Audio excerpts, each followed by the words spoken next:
Good evening, everyone. I'd like to call this regular meeting of the Olathe Board of Education to order. And Ms. Ashley, would you please, excuse me, Ms. Carpenter, would you please call the roll? Thank you. Miss Ashley? Here. Mr. Churchman? Here. Dr. Daniels? Here. Mr. Gilmore? Here. Mr. Parker? Mr. Poland? Mrs. Wilhelm? Here. And we have a quorum to conduct our business tonight. And first item of business is our Pledge of Allegiance. And Dr. All, will you please make some introductions here? Yes, would Aaron and Ariana please come forward? These two students are sixth graders at Cedar Creek Elementary School, and they're going to lead us in our Pledge of Allegiance, and then I'll tell you a few more things about them. Okay? I pledge allegiance to the flag of the United States of America and to the republic for which it stands, one nation, under God, indivisible, with liberty and justice for all. Okay. Just so you know just a little bit about these two girls, Erin, here to my left, is, and I would say, a courageous sixth grader who is a cancer survivor. And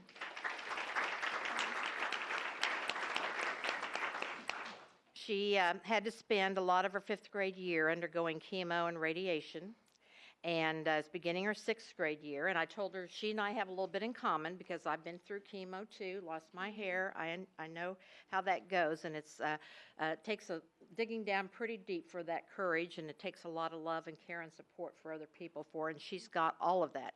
She enjoys cheerleading, scrapbooking, and she said playing with her dog Scooby, who joined her family last year to help her get through fifth grade. And so this is a little bit about Erin, and Erin's got some family members here, and I want her to introduce them. Well, I have my mom, her name is Robin, and then I have my two twin brothers, Jack and Will.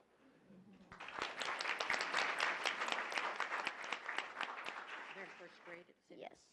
Then the boys are in first grade. And we welcome them. And then next to her is Ariana Crendleton, who's also a sixth grader, and she stuck by Erin's side all of last year and is always a great friend to her. She also enjoys cheerleading as well as dancing, and both of these young ladies are great representatives of Cedar Creek Elementary in our school district. And by the way, they also both get good grades, work hard, do their homework, in spite of the other things that they're trying to deal with in life. So we appreciate their friendship, we appreciate them being here tonight, and thank you very much. We're proud of you.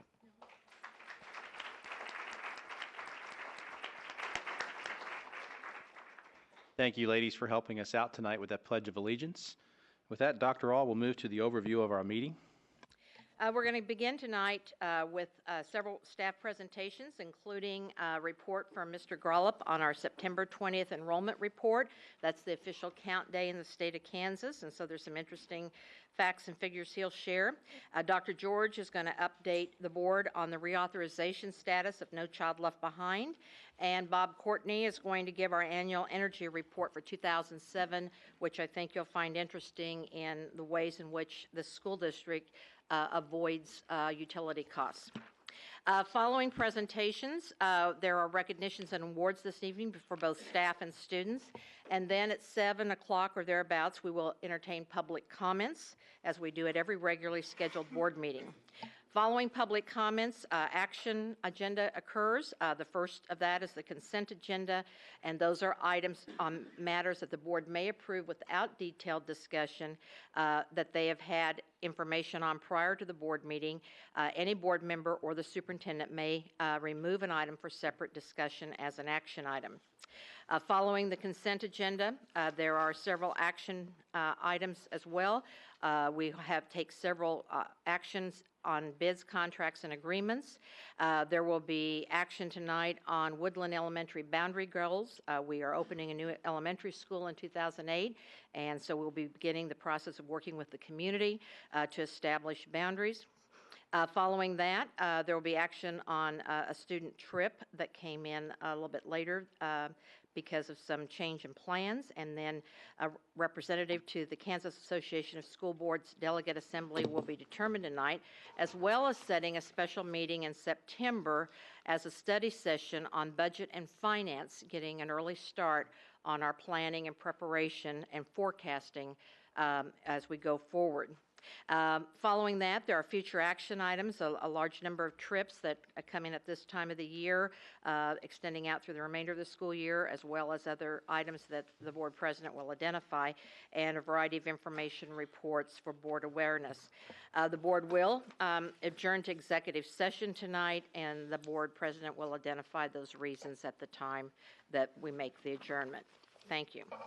Thank you, Dr. All. And with that, we'll move on to agenda item 2.01 related to our September 20th enrollment report. Mr. Grolop, welcome, and we're anxious to hear your report summary. Good evening. Tonight, as Dr. All said, we're going to share with you a snapshot of what the student population for Olathe looked like on September 20th, 2007. This is the official count date for that will determine sets the official enrollment for the school year. As I said, it's kind of a snapshot, though, because already the school system's grown by 4 students since those numbers were set back on September 20th. Here's just a picture of a class at one of our schools. As we talked about the official enrollment number for this year is 26,385 students. That's the unaudited number. We'll be sending that information to PICA. They'll review it, look at it, and we'll get an audited official number in about February. But right now, the number that we've submitted to the state for our enrollment is 26,385 students. That continues, as you can see, a history of growth for the past, as we've said, since the district was founded back in formed in 1965. The 26,385 represents an increase of 842 students. This is our 4th biggest increase in the history of the district. Over the past 3 years, the district has experienced its 1st, 3rd, and 4th biggest enrollment increases. And then also along with that increase, our FTE increase was about 693 students. That's an approximation right now, depending upon adjustments that are made at the state. And again, that will be dependent upon what the audited number comes back in February. So the 842 students represents our net increase to the district. It takes into consideration the students who have left our district and those who have moved in. Overall, breaking down our enrollment by grades, you can see that our largest grade is our kindergarten class at 2,114 students. 2 years ago, we had our first grade above 2,000 students at 2,027. Today, our average elementary school grade is 2,030 students. So just in 2 years, we went from that being our average, or being our high, to being our average. Our secondary students, all grades are all in the 1,800 range, except for 11th grade at 1,918. Our smallest grade is our seniors. And as we've talked about before, there are 2 ways the district grows. One, by people moving into the district, but the second way is the fact that our younger grades our elementary grades are bigger than our secondary grades. As you can see from the line here, the average elementary grade, as we said, is 2,030 students. That is 112 students bigger than the biggest secondary grade, and 153 students bigger than the average secondary grade. So even without students moving into the district, we are going to grow. And to put that in a different perspective there, as we said, the biggest grade is the kindergarten. Our smallest is our 12th graders. So next year, we're going to grow by over 300 students just by losing the 12th graders and having another 2,100 class of kindergartners replace them.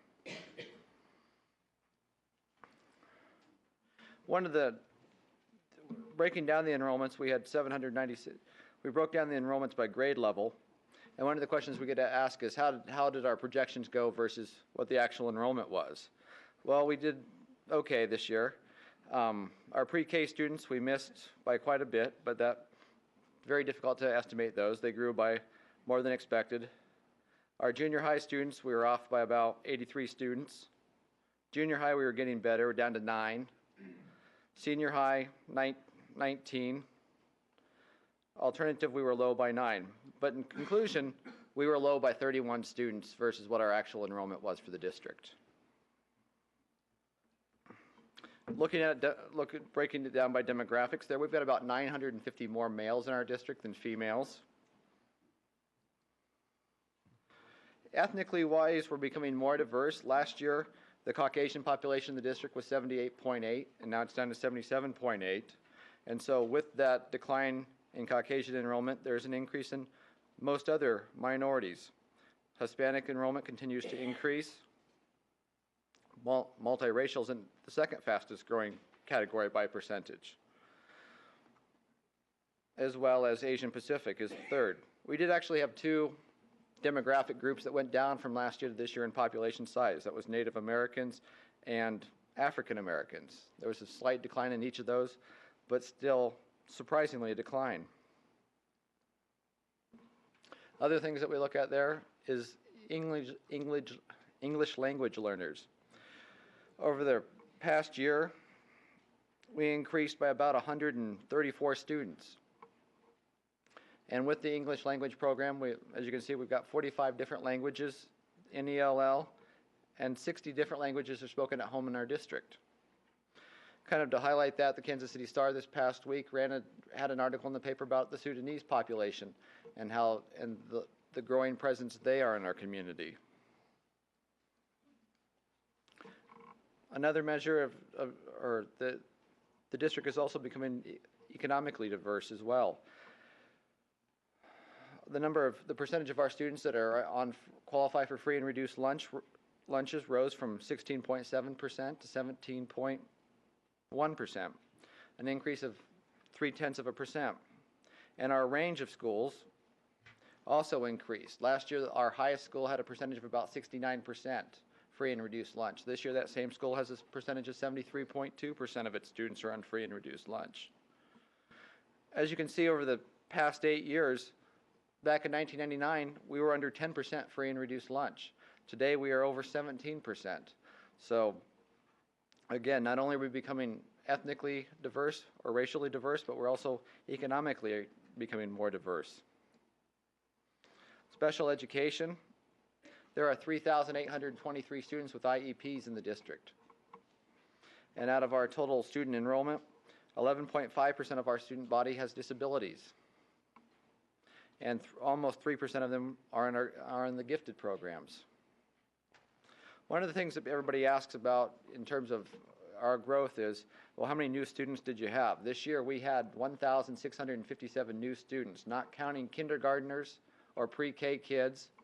We could add another 3,000 if we wanted to count them, but not counting people who are returning to our district because they moved away for a few years or tried private school or something like that.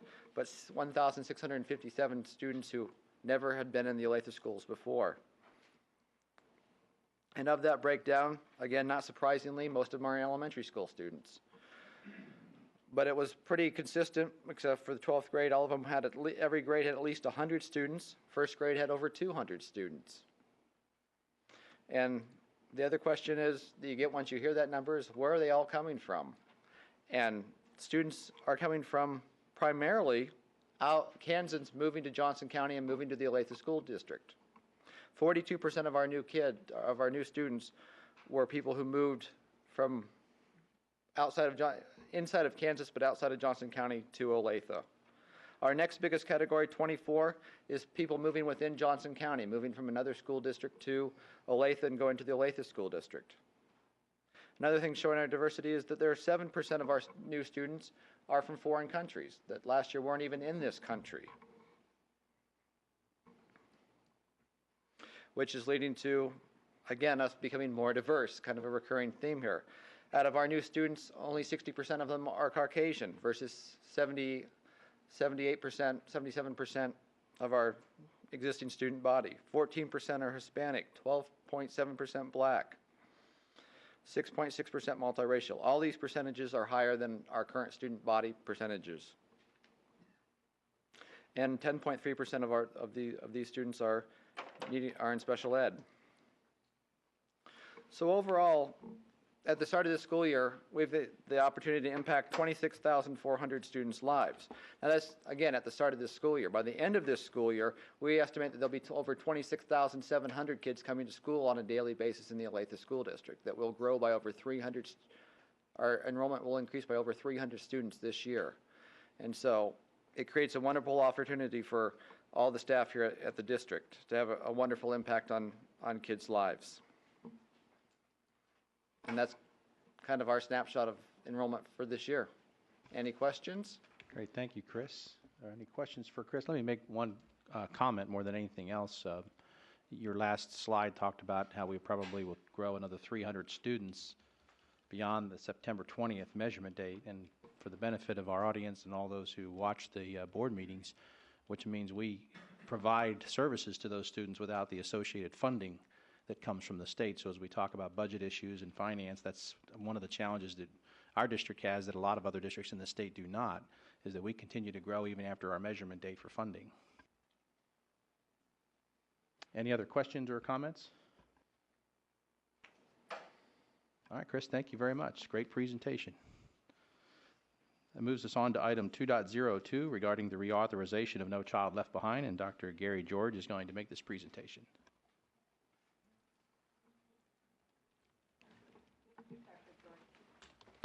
Dr. George, as you're getting ready to present, just a question related to the presentation, first presentation by Chris. I know at one point, I probably asked this before, but at one point there was consideration by the legislature for a January count. Is that totally gone? Is there still consideration for districts like ours to look at a September count and then a January count? The legislature did approve legislation for several districts around the Fort Riley area to have a second count. The legislation that you're referring to did pass the Kansas Senate. It did not pass the Kansas House. And we would like to obviously see that happen. And I think as we begin to work on legislative positions for 2008, that's something that we'll need to consider. It would be very helpful to us financially. And as we saw, many of the students who are coming here are not coming from other Kansas school districts, are coming from all over, out of state and other places in the United States, so or other places outside the country. So could be very helpful. Good evening. Tonight I'd like to take a few minutes and talk with you about the reauthorization of the Elementary Secondary Education Act of 1965, also known as No Child Left Behind. This particular piece of legislation has created a tremendous impact on schools all across the country since it was enacted and signed into law by President Bush. The earlier revisions tremendous impact from 1965 on.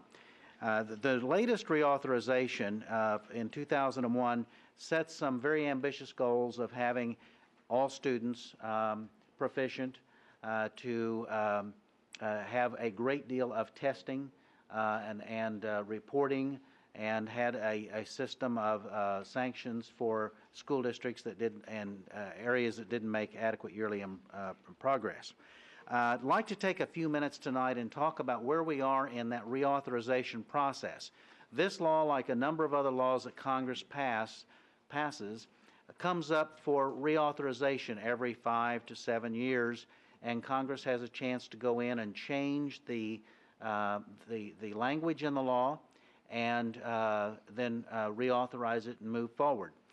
This particular bill has, I think, 11 titles in it. 11 different sections, big sections. Title I has over 400 pages of new language.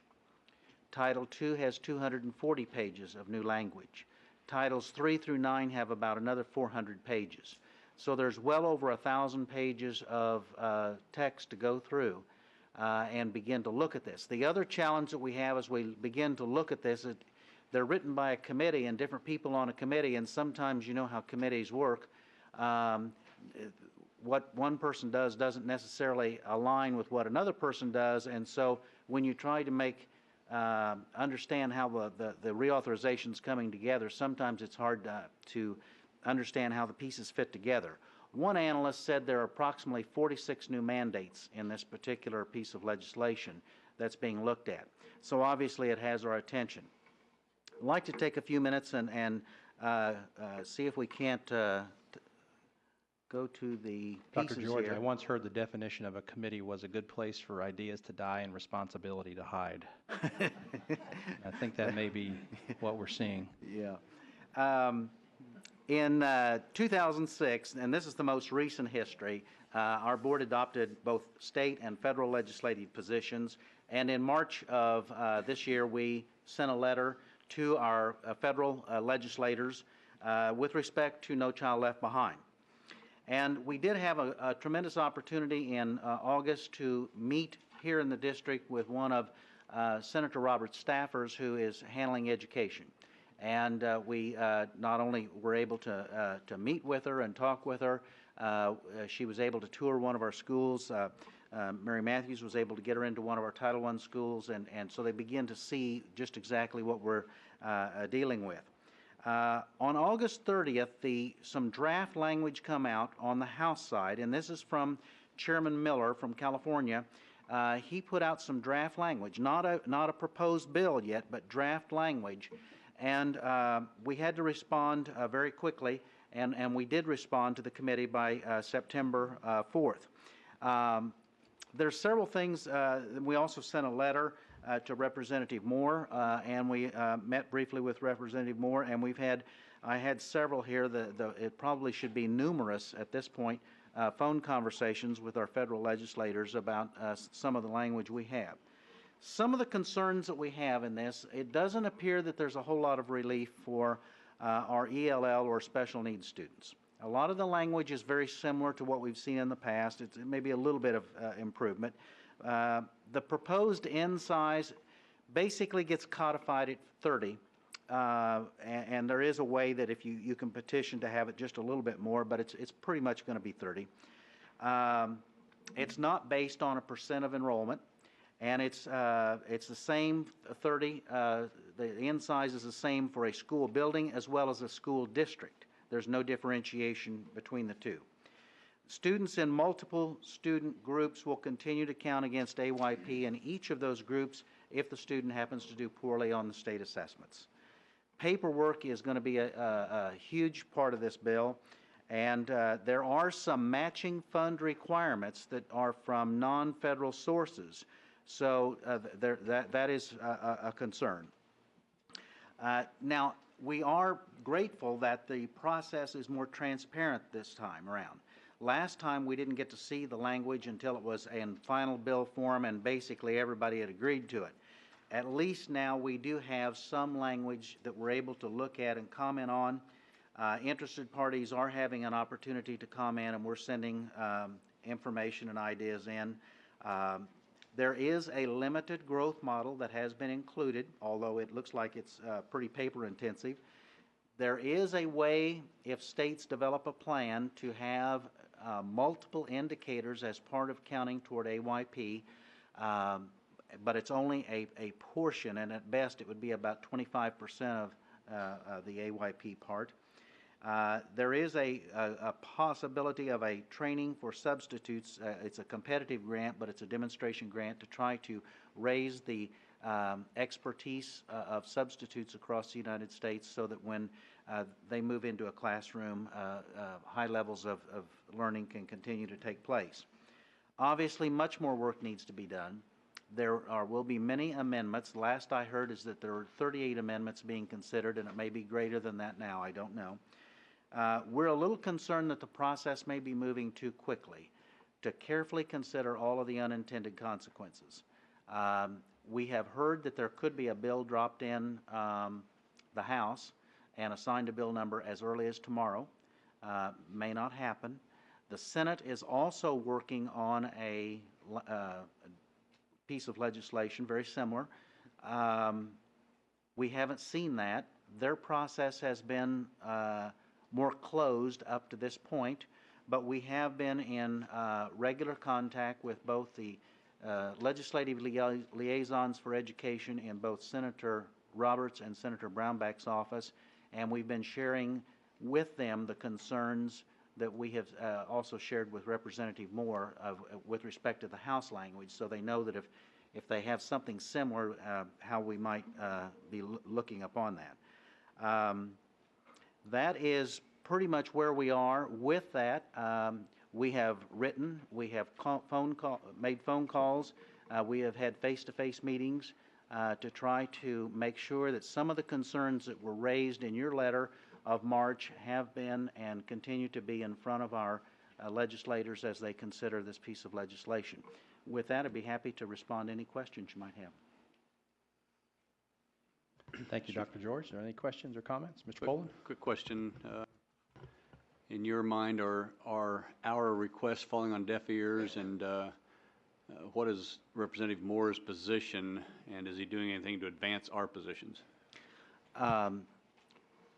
Representative Moore has indicated, or his staff has indicated to me that they have taken our concerns and they have sent them to the committee with a cover letter from Representative Moore, and they've sent them to the Education and Labor Committee. Representative Moore conducted a number of hearings in our district last spring, and even did a survey of teachers in the Johnson County area, and has sent those results and some of those findings to the Senator Miller's committee. And so I think the information is getting through. I don't know what the committee will do with it, and obviously the chairperson of the committee has a great deal of influence with that committee. On the Senate side, they are very much aware of our concerns, and when we met with Senator Roberts' staff person here in the district, we met for probably an hour in the office before she left for the tour, and I think she was very much aware of our concerns, and will be conveying those, obviously, or probably already has conveyed those to Senator Roberts. Dr. All was a part of that meeting, and can share additional comments if she'd like. We have not had an opportunity to have a face-to-face meeting with Senator Brownback's legislative liaison from Washington. She doesn't get into Kansas that often, and we'd be happy to meet with her if she gets into the state.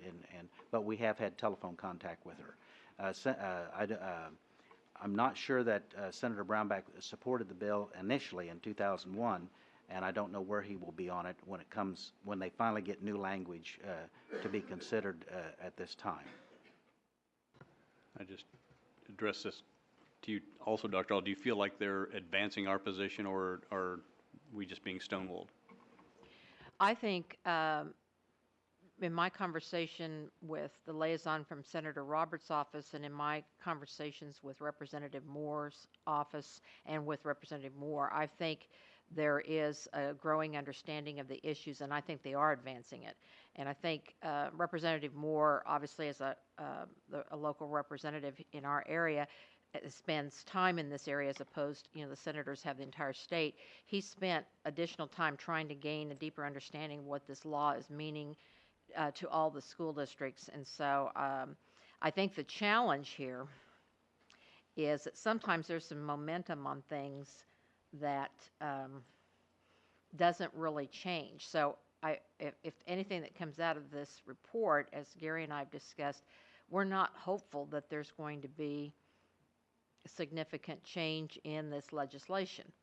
And that's why, to be honest, it would be helpful if it slowed down a little bit so that we would have some opportunity to have some impact on that.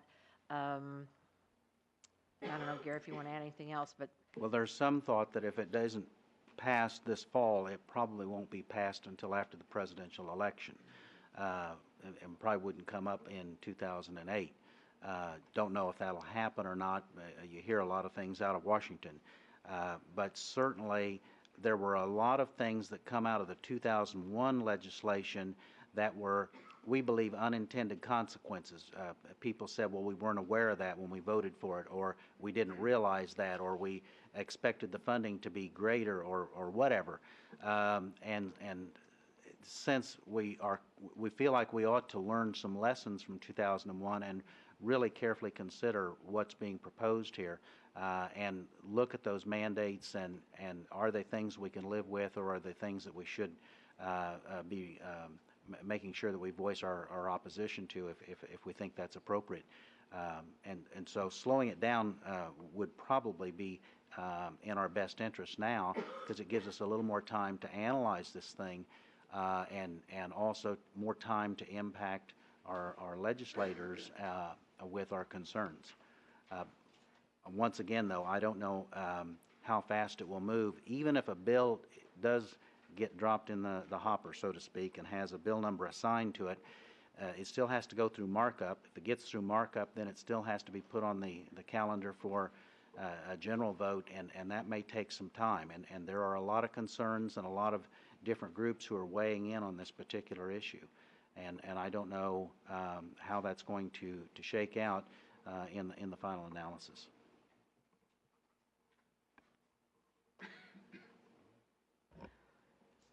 Most of the information, at least that I have seen or that we receive, is that the ELL population and also the SPED population across the United States continues to grow. Why? So it's not just unique to our district or to Kansas. Why is there a lack of focus on addressing particularly these two areas? Well, we've tried to, I don't know for sure. I think there are some people who are want to try to bring those people who do not speak English into the have them become highly proficient in a very rapid time frame. And although that's a laudable goal, it's very difficult to do, and the testing won't necessarily make that happen. It simply takes a lot of time to become proficient and be able to take those tests. In the area of special education, many of the students can take the tests and do well, but there are some areas where that's just probably may not be reasonable. And we've asked and suggested that the IEP and the IEP team ought to be making those determinations about whether to test at all, and if we're going to test, what is the appropriate test for the child to take. So far, that hasn't been incorporated into the language. I'm hopeful that more school leaders across the country will speak up, and Congress will begin to get the message that this is a concern and take a careful look at it. This is going to be a very extensive piece of legislation just in terms of length, and to take the time to read through it will be time consuming. It'll probably be over 1,000 pages in length, and that's just one bill that Congress is going to be considering. So they've got a lot to deal with. But I'm not sure why they're not being more sensitive to this concern. And Dr. All reminded me, what we have to remember is that's just the bill language. After that, they write all the regulations, Yes. which are much longer than the bill itself. Right. And we get to comply with all that stuff. Yes. Dr. George, this is a reauthorization effort that's going on. Is that because the other law is expiring? Yes. So if they don't come to agreement, will they just do continuing resolutions on it until after the elections, probably? Basically, the current law will remain in place if a new or if the reauthorization isn't completed, and that existing law will remain in place until such time as there's a reauthorization. Sometimes that takes 3 or 4 years, and sometimes it goes pretty quickly, depending on how controversial it is or whatever. But we would continue to operate under the existing law. In terms of the funding component, that's a separate piece that goes through the appropriations side, and there could be improvements in the appropriations, or those could be somewhat flat over the next several years. There is an appropriation bill that could come up the middle of the month to improve the funding for Title I and also for IDEA, and we hope that there'll be good numbers there and good funding, because that would be very helpful. But in terms of the basic language will remain in effect until a new authorization is approved. The reality of the funding and appropriation side is, though, that they always indicate more money in the bill than they actually ever appropriate. That's the usually the history. case. We have some students here, I know, from a government class probably. This would be a good education for them to hear the realities of what we have to deal with here. It all sounds wonderful, but where the rubber meets the road, it doesn't happen Right. as everybody would like. So thank you, Dr. George. Any other questions or comments? Thank you. Appreciate that report. We're actually a bit ahead of schedule, so why don't we move on to our consent agenda? Oh, Mr. Courtney, how could I miss your report? Excuse me. Bring us good news, Bob. Thank you. Sorry about that. Welcome. Thank you.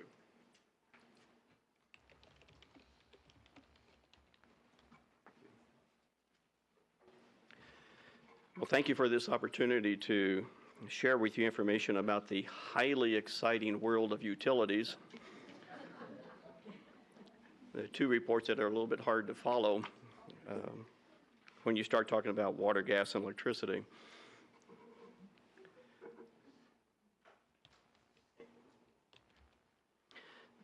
I'll go through a couple of PowerPoint slides for you. The energy program is alive and well.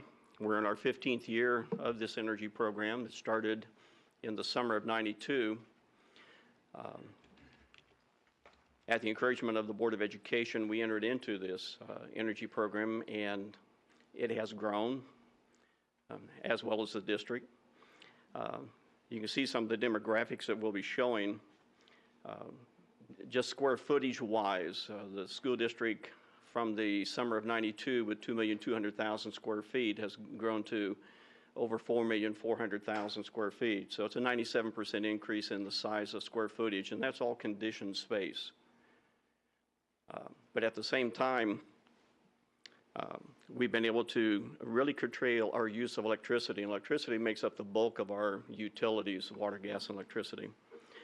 Is the biggest component of over 70% of that. So, plus there was relatively no computers when we started this program.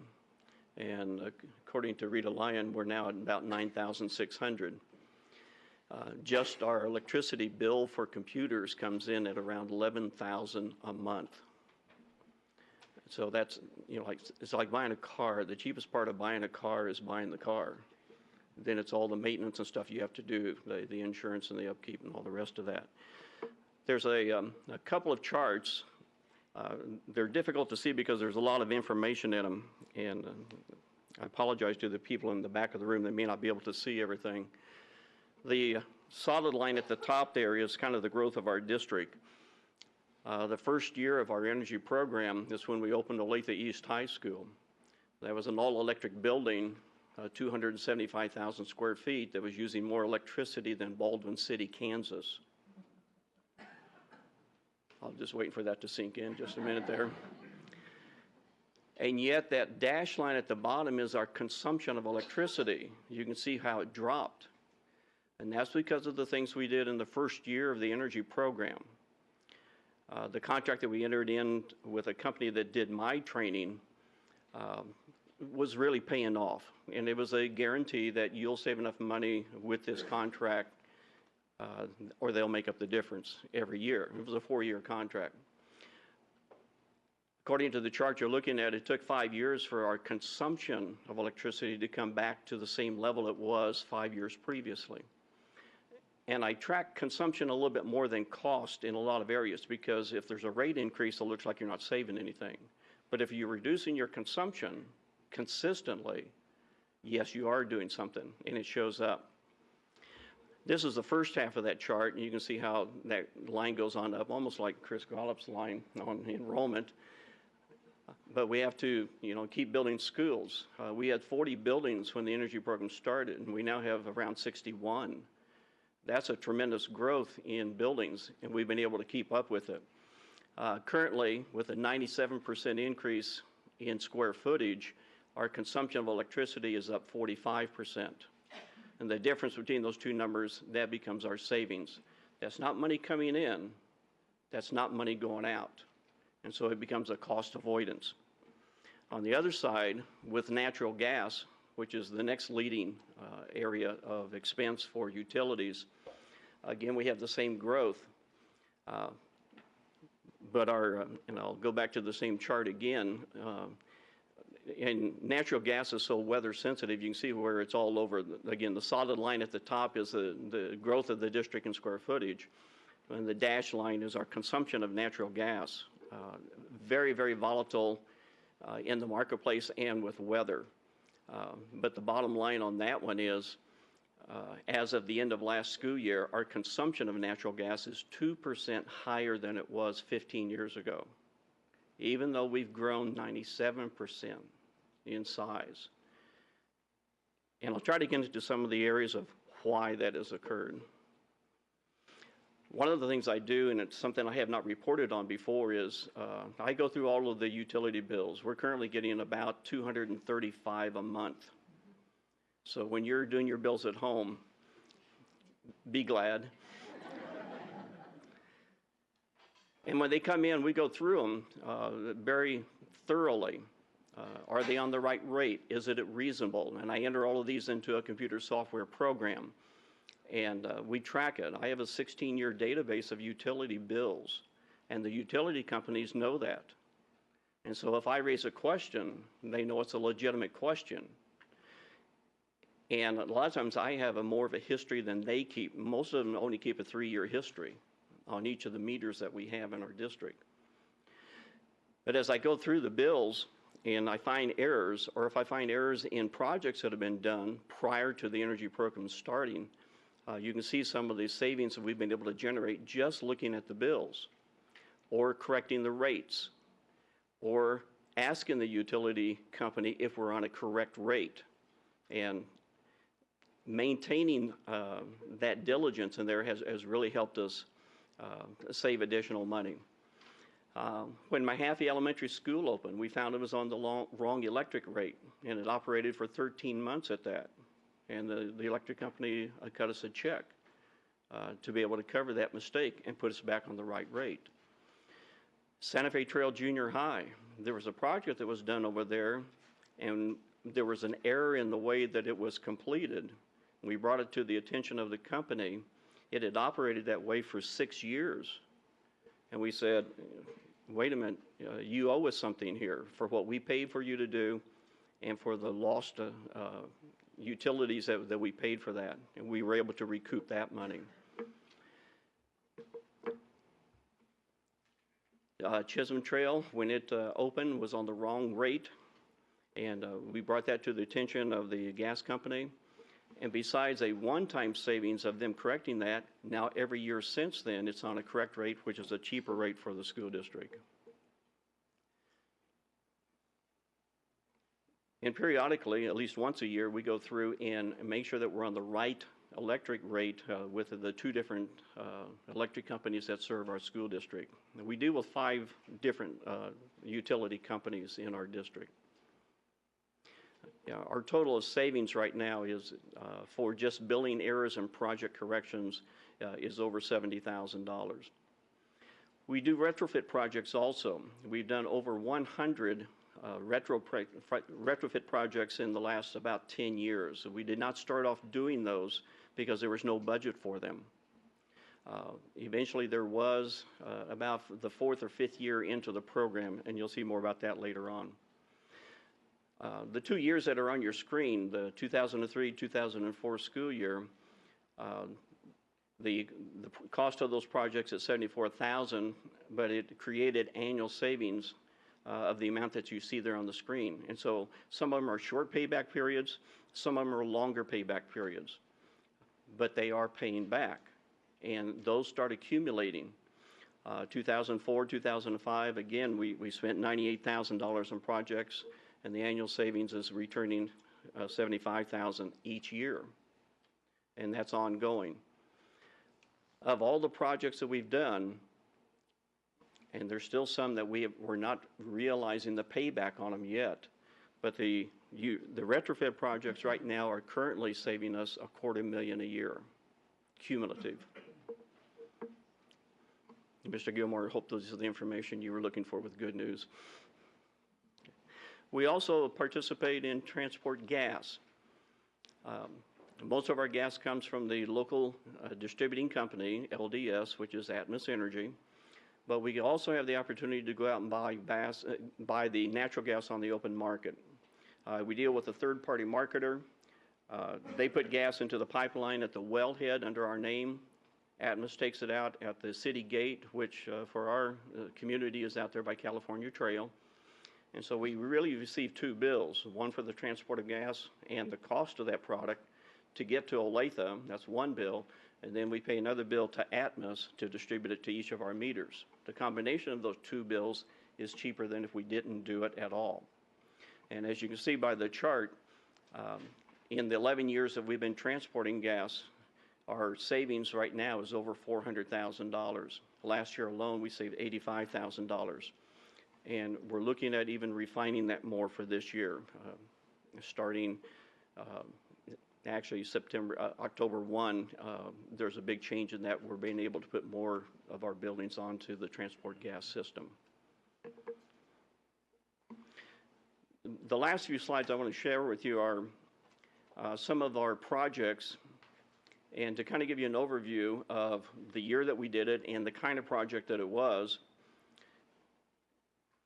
The cost of the program that year, because there are costs associated with the energy program itself, how much we decreased the utility expenses that particular year, and what the return on that investment is. And then kind of an interesting note is for every dollar that is put into the energy program, what is the return on that dollar investment?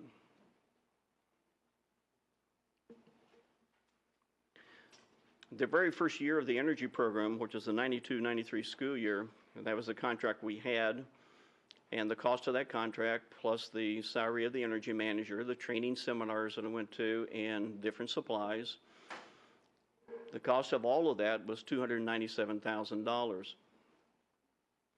We were able to decrease our utility expenses $370,000 the first year. That gave us a return on our investment of over 24%. Or for every dollar we put in it, we got back $1.25. If I skip a couple of years and I look at the 95-96 school year, this would have been the last year of our contract, we did begin a few retrofit projects, I believe $25,000 worth of projects then. That was our first occurrence into that. The cost of the program, $227,000. We decreased our utility expenses about $370,000 again, and there's some fluctuations in between those years. It goes up, it goes down, depends on the projects, depends on the cost of operating the program. That became a return on our investment of 62%, or for every dollar we put in, we got back $1.62. I'll skip a few more years and come down to the 99-2000 turn of the century. We're not paying our contract anymore. We're doing the program ourselves. We're doing more retrofit projects now. The cost of our program is $213,000. You can see it's decreased quite a bit. Our decrease in utility expenses over $600,000. The return on investment now is almost 220%, or for every dollar we're getting back $3.20. If I go to the next year, 01-02, and again we decrease the cost of the program again, we are still increasing because these retrofit projects are paying off when we're getting the return on that investment. The return on investment is well over $350,000 now, and for every dollar we're getting back $4.68. Then as of the end of last school year, the 06-07 school year, cost of the program again, because we're doing more in retrofit projects, we had some more money that came into us so we could do more. We decreased our utility expenses by $1,005,000. The return on investment is over 500%, and so our return on investment for every dollar is $6.61. I would stand for any questions at this time. There are other aspects of the energy program as we get into renewable energy, sustainable buildings, and other things. We just completed a solar and wind project at College Boulevard Activity Center. We're just now in the process of starting gathering some of the data from that. Last week I presented in Topeka at the Kansas Renewable Energy Conference on our project. And we're looking at doing more kinds of projects like that in the district.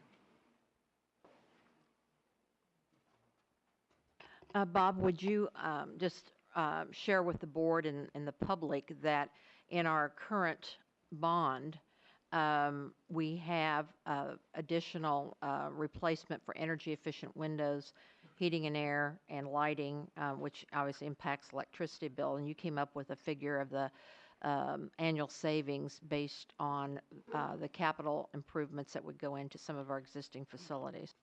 Those three projects in particular, the window replacement at several of our schools, the lighting project. Lighting is a very quick payback right now because of the advances in lighting.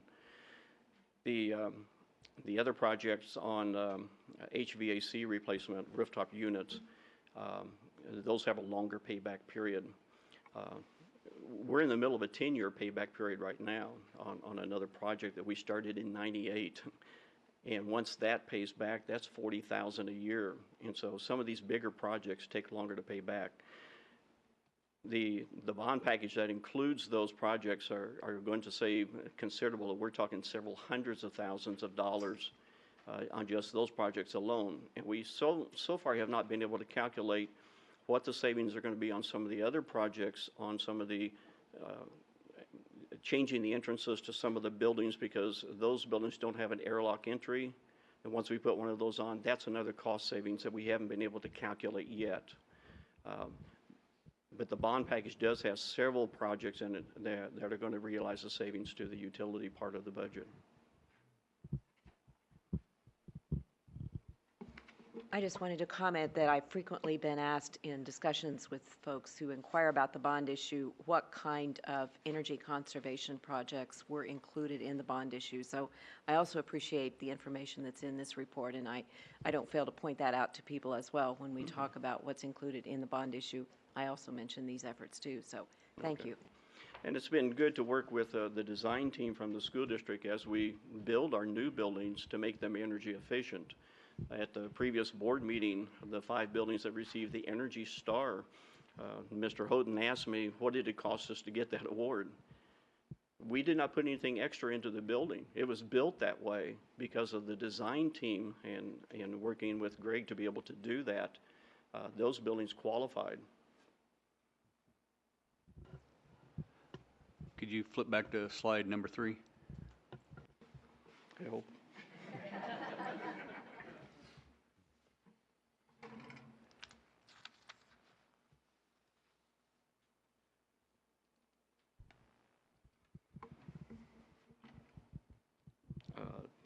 Third one from the front. Okay. It goes back. Should be a graph. The graph at the very beginning.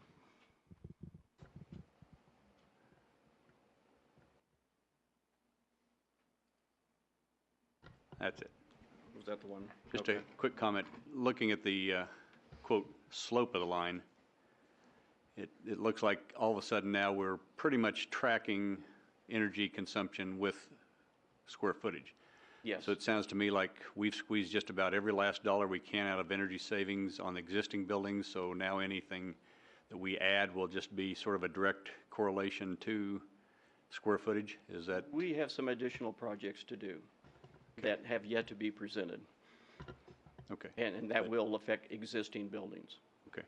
But we've looks like we've done a great job. I guess what I'm saying, we've squeezed just about everything we can out of it, and now on with the construction team's input, everything that comes online is going to be as efficient or even more efficient than what we currently have. So. Right. If we compare our cost per square foot to a national average, and some of that information is in the brochure that you have, and there are additional copies of the brochure on the back table. If we compare to the national survey done by the Energy Information Administration for the Department of Energy, school buildings operate just for energy, just for electricity and a heating fuel, at $1.22 a square foot. Our whole district is operating at 86 cents a square foot. So we're way better than the national average. Hats off to you guys. One real quick question also on slide number 18. This doesn't need to be pulled up. You don't need to pull it up. Basically, Okay. It just says that for every turn, $6.61. Yes. Give me some examples of what we're doing so that Dr. All can increase my salary. Well, like I say, it's the over 100 retrofit projects, which include lighting retrofits, weather stripping. There's a whole bevy of those that we've been able to do so far that are giving us a return, changing out exit lights all over the district, changing to compact fluorescent lights in can lighting.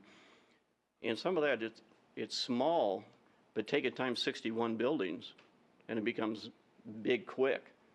And that's what we're looking at. And those projects that we're doing are returning to us annually, and it's compounding. And it's one of those deals that if the retrofit budget was bigger, we could save more. Well, on How was behalf that, of Jim? on behalf of all the taxpayers, thank you for your efforts. Thank you.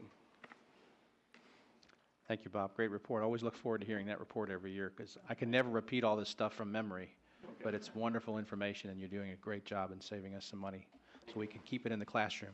Thank you. Well, we are just a few minutes ahead now that I've gotten my act together on the agenda. We'll go ahead and take our comfort break and reconvene at 6:45.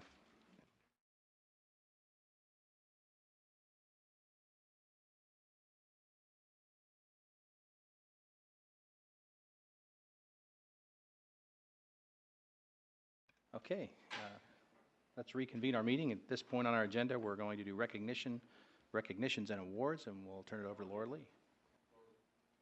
Great, thank you. We'd like to welcome our special guests and their families and friends.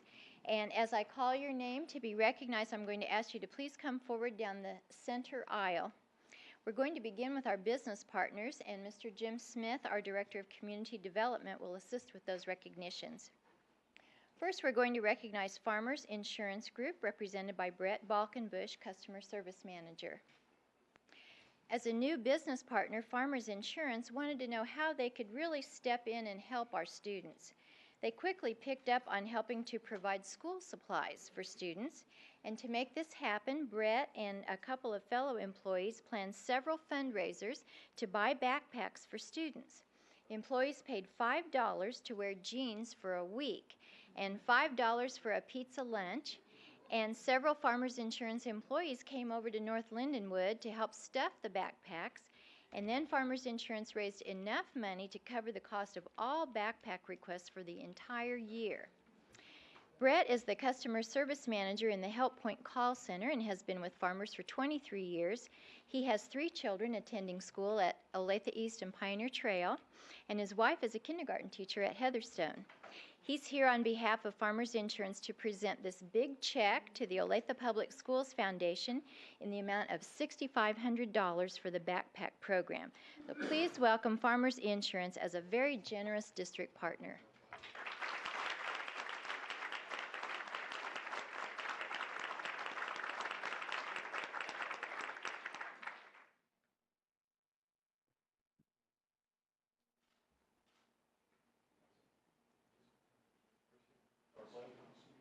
Yes, you will. We've only begun. Thank you. Thank you. Now we'll recognize representatives from Tallgrass Creek Retirement Community, Michael Shaw, Bill Schwingen, Jeff Grable, and Carolyn Pickens. Tallgrass Creek at 138th and Metcalf is a retirement community offering apartments in a park-like setting. These communities were originally designed for retired educators who wanted to experience quality retirement in a reasonably priced facility. Michael Shaw, who's with us tonight, is the Assistant Executive Director and an Olathe resident. Bill Schwingen, also an Olathe resident, is the Director of Dining and will oversee the Marketplace, Blue Sky Restaurant, and the Sunflower Bistro. Jeff Grable is the new restaurant manager and will manage the bistro and restaurant, and he's been active in the Olathe restaurant business and is a strong supporter of the district. Carolyn Pickens is the staff development manager and is currently working with hiring and training of students to Tallgrass Creek. Tallgrass Creek is ready to hire our students to work in their dining services area, and as a district business partner, they have a strong commitment to see that students get good grades, do not work excessive hours, and have the flexibility they need to meet their school schedules for academics and sports as part of their work-learning experience. So please welcome Tallgrass Creek as a district partner.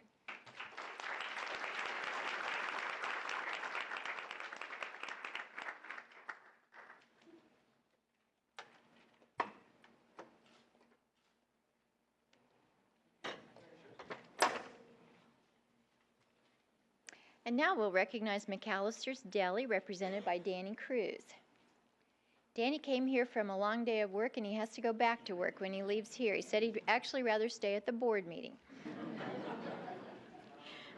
McAllister's Deli opened its doors in Olathe Point Shopping Center at 119th and Black Bob in September of last year. The McAllister's Deli chain originated in a converted gas station in Oxford, Mississippi, and its founder was a dentist who had a passion for restaurants with quick personal service and great food. Danny Cruz is the manager, and as a district partner, McAllister's will offer catering services to all of our schools, help with fundraisers, and offer special recognitions for teachers and staff. Please welcome McAllister's as a new district partner.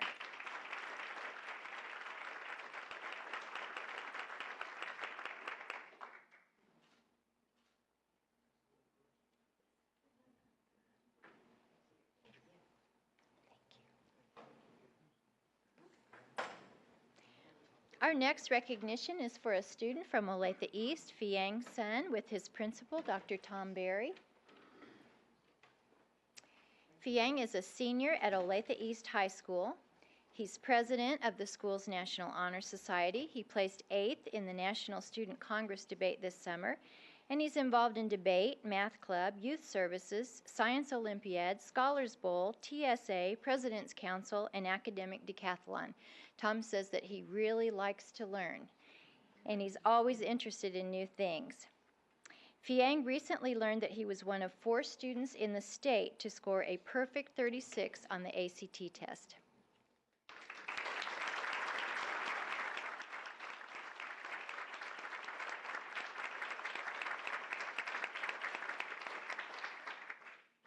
Incidentally, the average score nationally on the ACT this year is 21.2.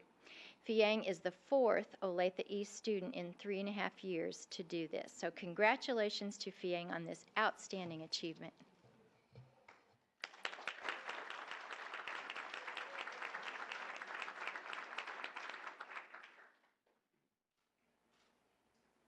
And do you have any family members here? Would they please stand and be recognized?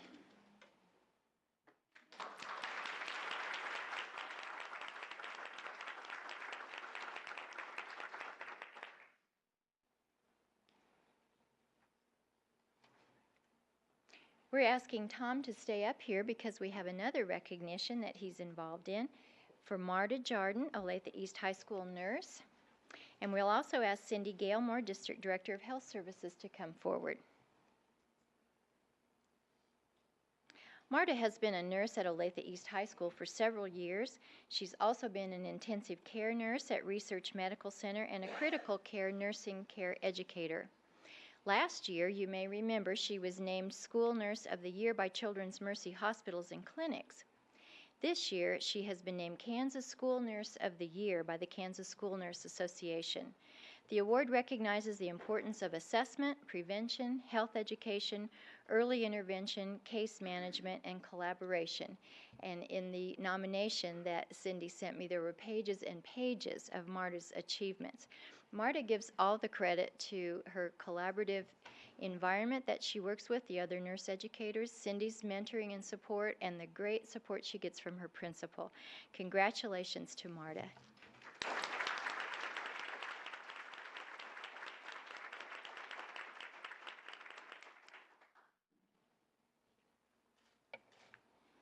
Do you have any family members here? Would you please stand and be recognized?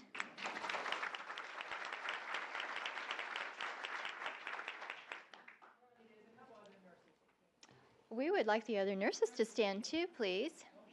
Marta's Fan Club.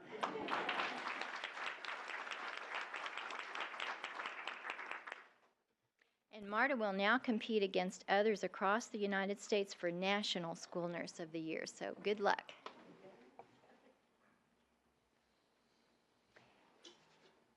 Now we'd like Bob Courtney, our District Energy Manager, to come forward with Mr. Jim Houghton, Executive Director of Facilities and Operations.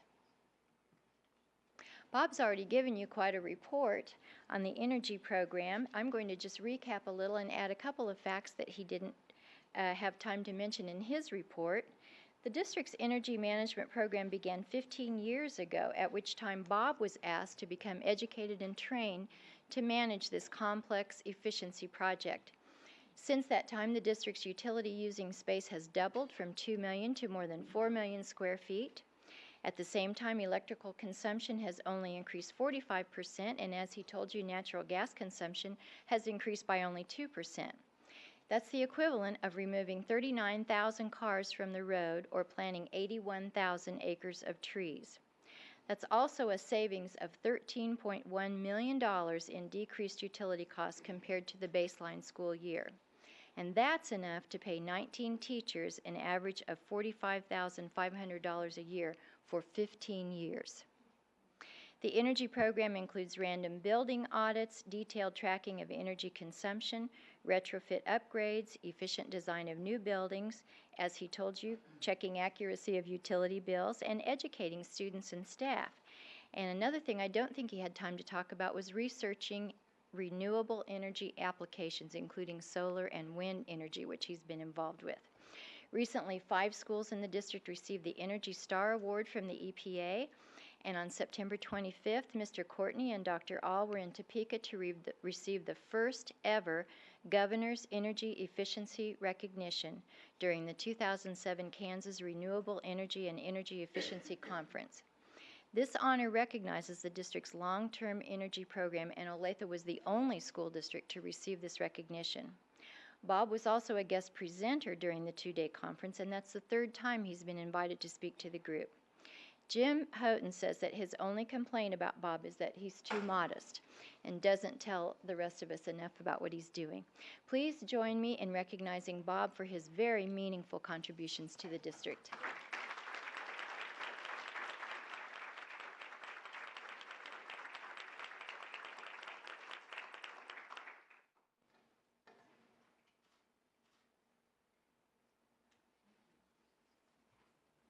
And I think Bob has a date with him tonight. Tonight was date night. They got to come to the board meeting together.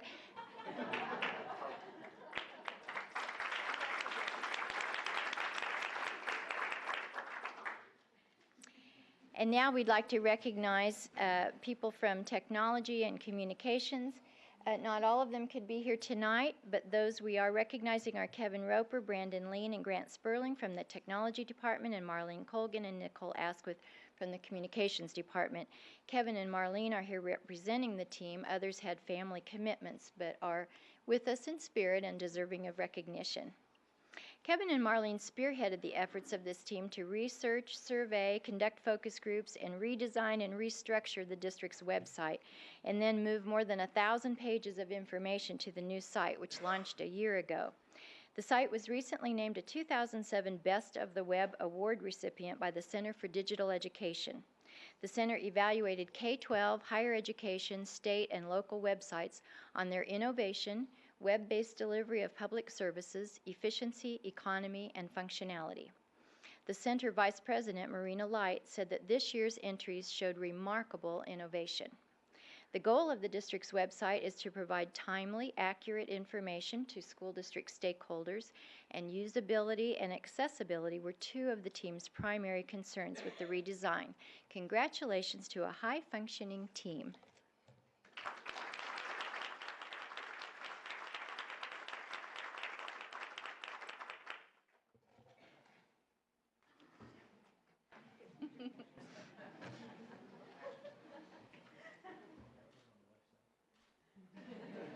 Okay, do you have any family members here? Please stand and be recognized.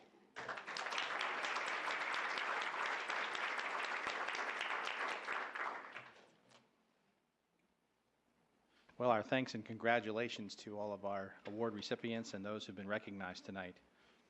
It's that time in our agenda for public comments. At each regular meeting, the board reserves limited time for individuals wishing to address the board. We request that individual speakers limit their comments to 5 minutes. The clerk will monitor the time and notify the speaker when the 5-minute time limit has expired. We ask that you please direct your comments to the entire board. If a response is appropriate, the president will respond or refer to another individual. In an effort to respect privacy, we ask that speakers refrain from discussing personal complaints involving individual staff members or students. Those speaking are advised that public comments are videotape recorded for broadcast on the district's educational access channel and audio tape recorded as a matter of public record. Individuals addressing the board should come to the podium at the front of the room directly to my right and state your name and address. Our board clerk has advised me that no one has signed up ahead of our meeting to speak, so I'll ask, is there anyone in the audience who wishes to address the board? Okay, seeing none, we'll dispense with public comments and move on to section 5 of our agenda, which is our consent agenda items. Number of items listed there. Let me ask my colleagues on the board first, is there any item that you wish to have pulled from the consent agenda or discussed before we vote on the consent agenda? Mr. Gilmore, 5.08, construction change orders. You'd like some discussion before we vote on that? Is that the point, Mr. Churchman? Please. Okay. Anything else? All right, Mr. Churchman, why don't you go ahead and address your question or comment on that? Mr. Thomason, if you could just give us a short overview on the change orders in relation to the science labs at Olathe East and Olathe South, please. You ask a difficult question. We've worked for the last 10 or 12 years to establish a team concept in our construction, sort of architects, the owner, and construction managers working together. We've been very successful. And anytime you have additions or renovations, there's always a large number of unknowns. But I've got to tell you that I think a major contributing factor to the change orders in these was a rather poorly coordinated set of drawings produced by the architects for that project. We've addressed that with them on several occasions. We were able to get the projects finished, but the result was change orders. There were a lot of items not properly covered, a lot of items not coordinated, that really resulted in a large number of change orders. And so we have a plan going forward to learn from that and not have it reoccur. This is, as you know, the school district has used one architect for many, many years, for the 10 years since I've been with the school district and for 20 years before that. We have from time to time supplemented their services with other architectural firms. This is one of those firms that the school board and I had chosen to supplement those services with. I think the lesson we've learned is that we need to be more selective in the supplemental architectural firms we use. Thank you. And on a separate subject, then, there have been some changes made to Madison Place to accommodate some special education needs. Is that something that we would look at doing in future schools, or is it just on a as-need type basis that we would do that? It is really, at this point, on an as-need basis. Special education students vary from, the needs of special education students vary from school to school. While it would be nice in our construction efforts to sort of draw a line in the sand on bid day and say we're not going to make changes, it's difficult not to as these occur, and it's going to almost always, I believe, result in changes as we try to adapt for the needs of students and staff in the building. I don't think that these are the same changes we would make at Woodland, but we may have changes that we have to make at the last minute at Woodland for students with special needs. Good. Thank you very much. Mr. Gilmore, I do have a question on 5.07. And that concerns our board policy revisions on the JDB, which is reporting to law enforcement. That looks like it applies to suspension or expulsion. Is that a reciprocal in that if law enforcement officers were to call the school district, that under the FERPA rights, we cannot give any information back to them also? I'm sorry, could you repeat that? Yes, I know it's suspension and expulsion. If we are not to call law enforcement agencies to let them know this information, do the law enforcement agencies then have the right under the FERPA Act to call school districts to ask for any kind of information that might be criminal in nature or apply to any criminal actions from any of our students? There is a statute where they can subpoena that information. We don't normally just provide that. It's not an exception under FERPA that we can just turn over student records to law enforcement, but they can subpoena the records. Okay, but if there's a criminal action or an immediate emergency concern, is that bypassed? We've already made the police report on all of those. This just concerns the driver's license. So all of those that would fall under that act have already had police reports, and most of the students have already been charged with criminal matters. This just works for the driver's license. And what we're doing is we have a form, so when they are up for an expulsion or a long-term suspension, the parents are asked if they want to sign a release. So far, we've had one person sign it. And then we send it on to the police department, and then they send it to the motor vehicle department. But most parents are not wanting to sign it. And I believe that's under the advisement of KSB of how to do that. Does that answer your question? Yes, thank you. Thank you, Mrs. Wilhelm. Any other questions or comments? If not, we'll entertain a motion to approve the consent agenda as presented. Mr. Gilmore, I move that we approve the consent agenda as presented. I second. Okay, it's been moved by Mr. Churchman and seconded by Ms. Ashley to approve the consent agenda as presented. Any last comments or questions? Mrs. Carpenter. Ms. Ashley? Yes. Mr. Churchman? Yes. Dr. Daniels? Yes. Mr. Gilmore? Yes. Mr. Poland? Yes. Mrs. Wilhelm? Yes. And that motion passes. Item 6 of our agenda deals with action on bids, contracts, and agreements. We have item 6.01 related to heart monitors and accessories, 6.02 technology software and hardware maintenance agreements, and 6.03 our bond counsel service agreement. Are there any questions or need for additional information on any of those items? Mrs. Wilhelm. At 6.01, that's assessment heart monitors and accessory bid. That question may have been answered, so how will the information be compiled and shared with students and families, and how does this drive the instruction for usage?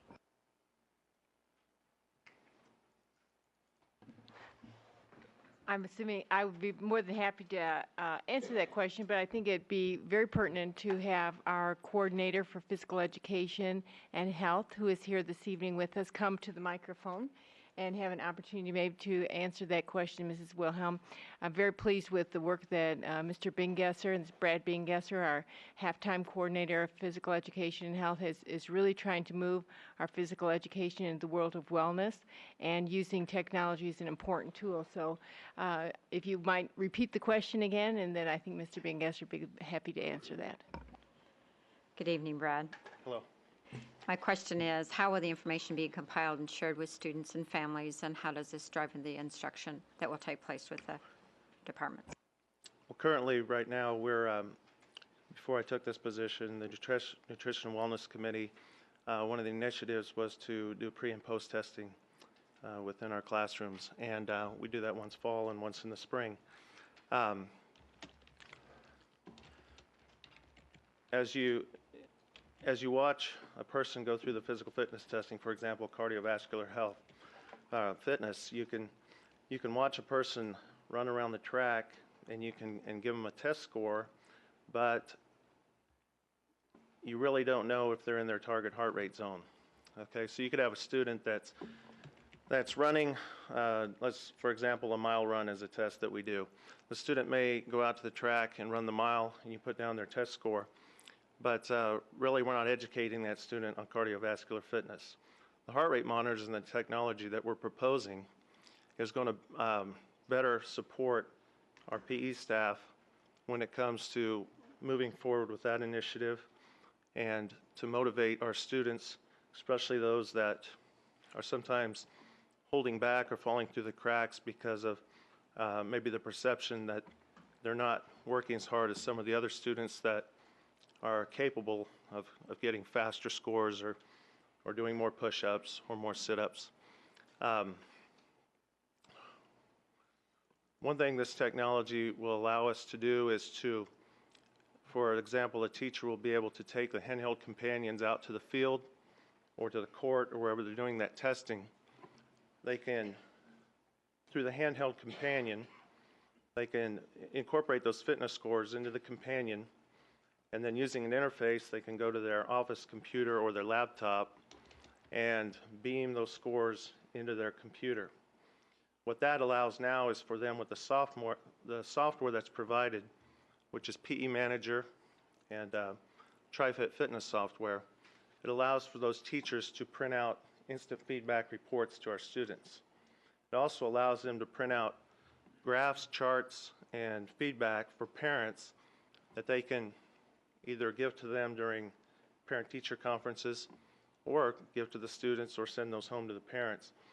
There's been instances with this technology where teachers have actually found students with irregular heartbeats or arrhythmia and been able to, kind of as a preventive, before anything dangerous happened with the student, they could tell by the use of the heart rate monitors that that student may need to get to the doctor or make the parents aware with this information.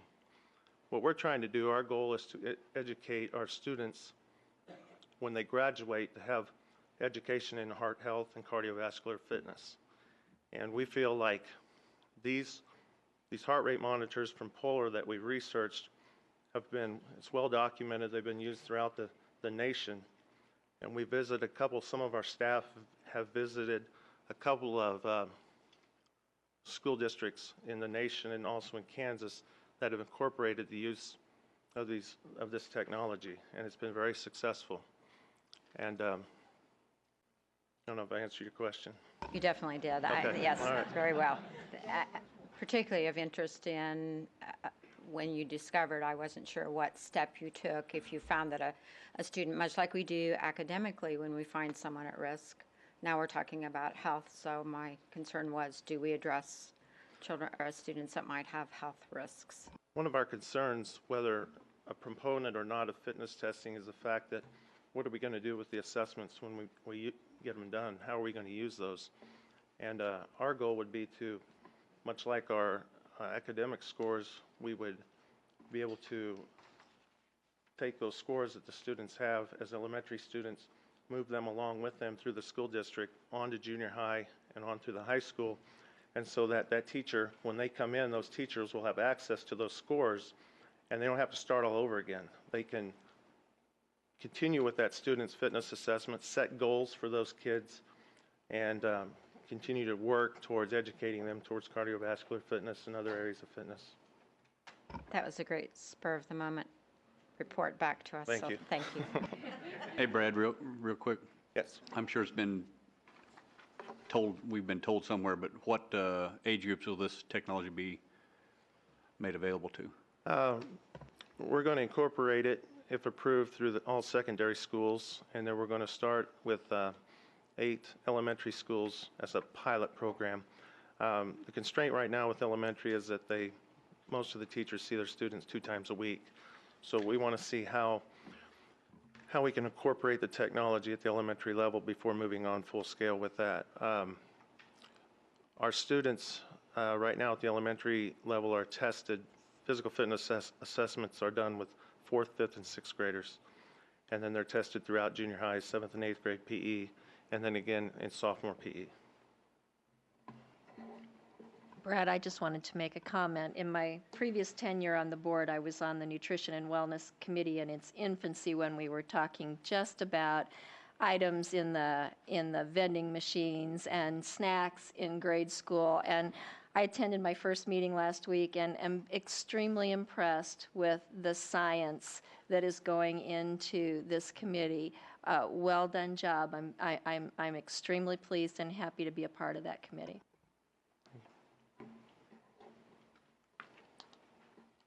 Mrs. Wilhelm? That's it? Yes, thank you very much. Okay. Very well done.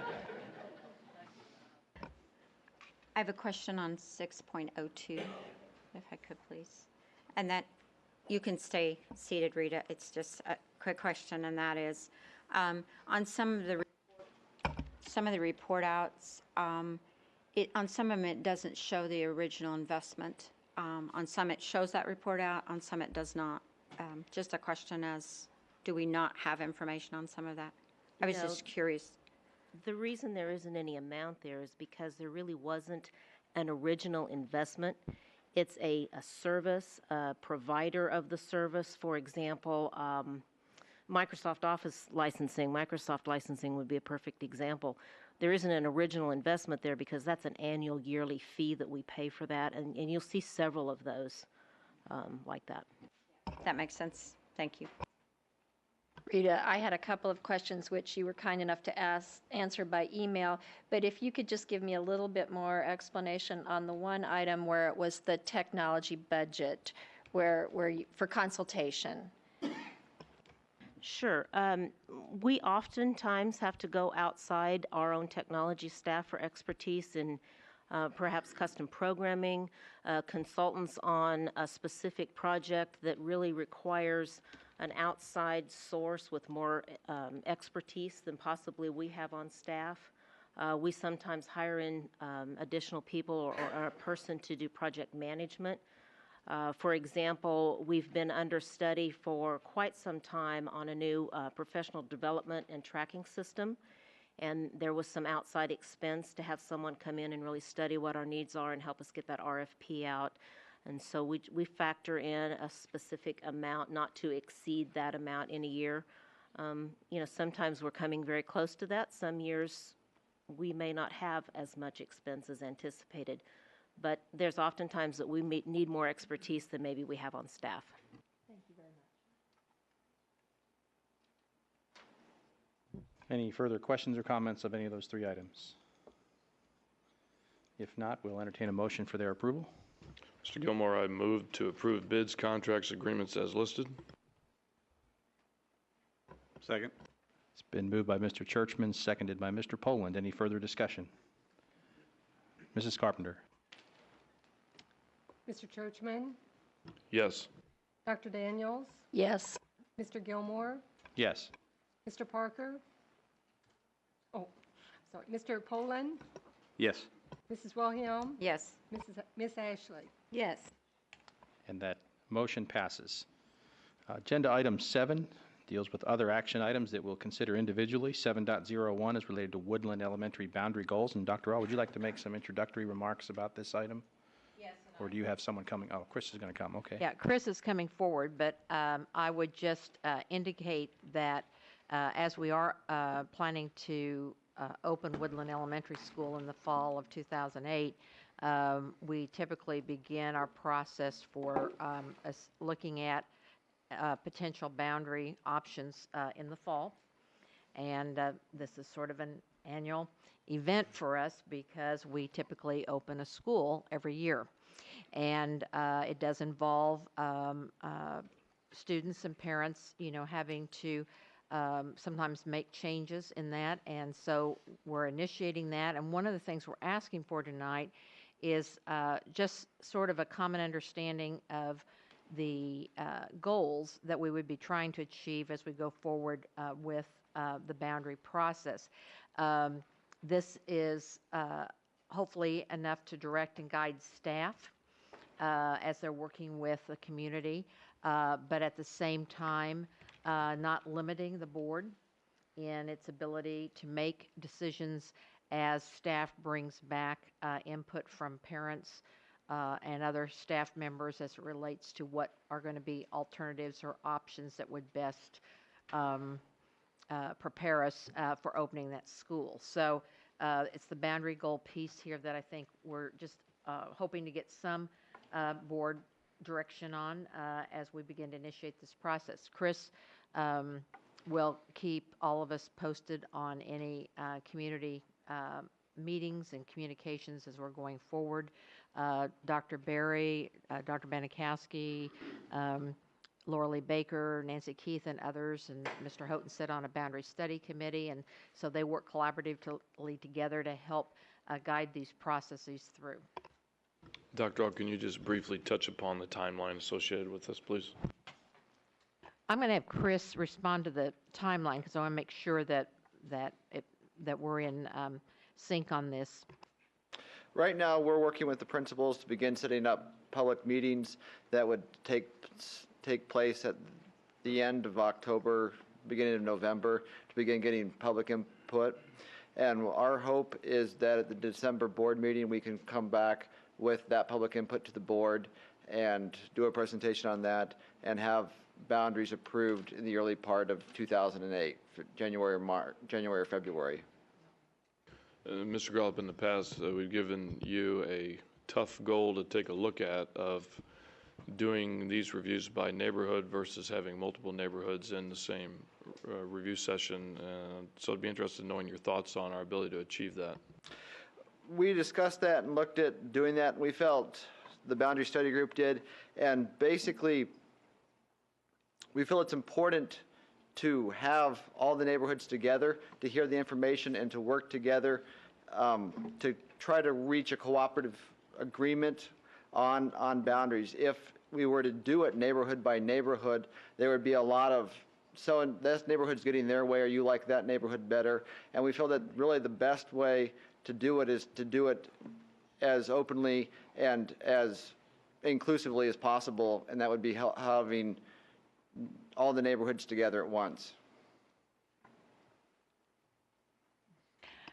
I think I want to kind of clarify in my mind on this, that part of the having everyone together to hear the information at the same time and gain input so people can hear other people's input for transparency purposes is important.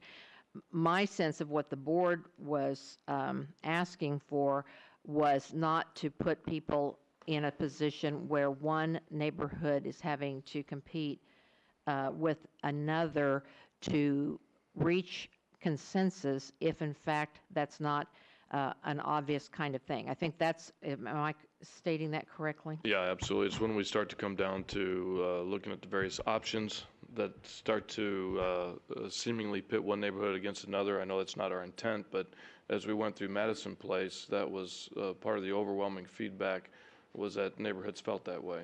And so they felt like they had to go in there, instead of being able to openly listen and look at options, they had to defend themselves. And so it's just something to be cognizant of, and to the extent that we can work to avoid that, I think it'd be beneficial.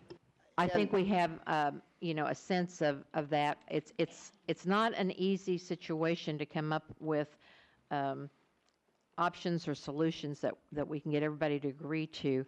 But I do think that we have a community that does appreciate the opportunity to be heard, and we will spend the time, staff will be spending the time to have those opportunities come forward.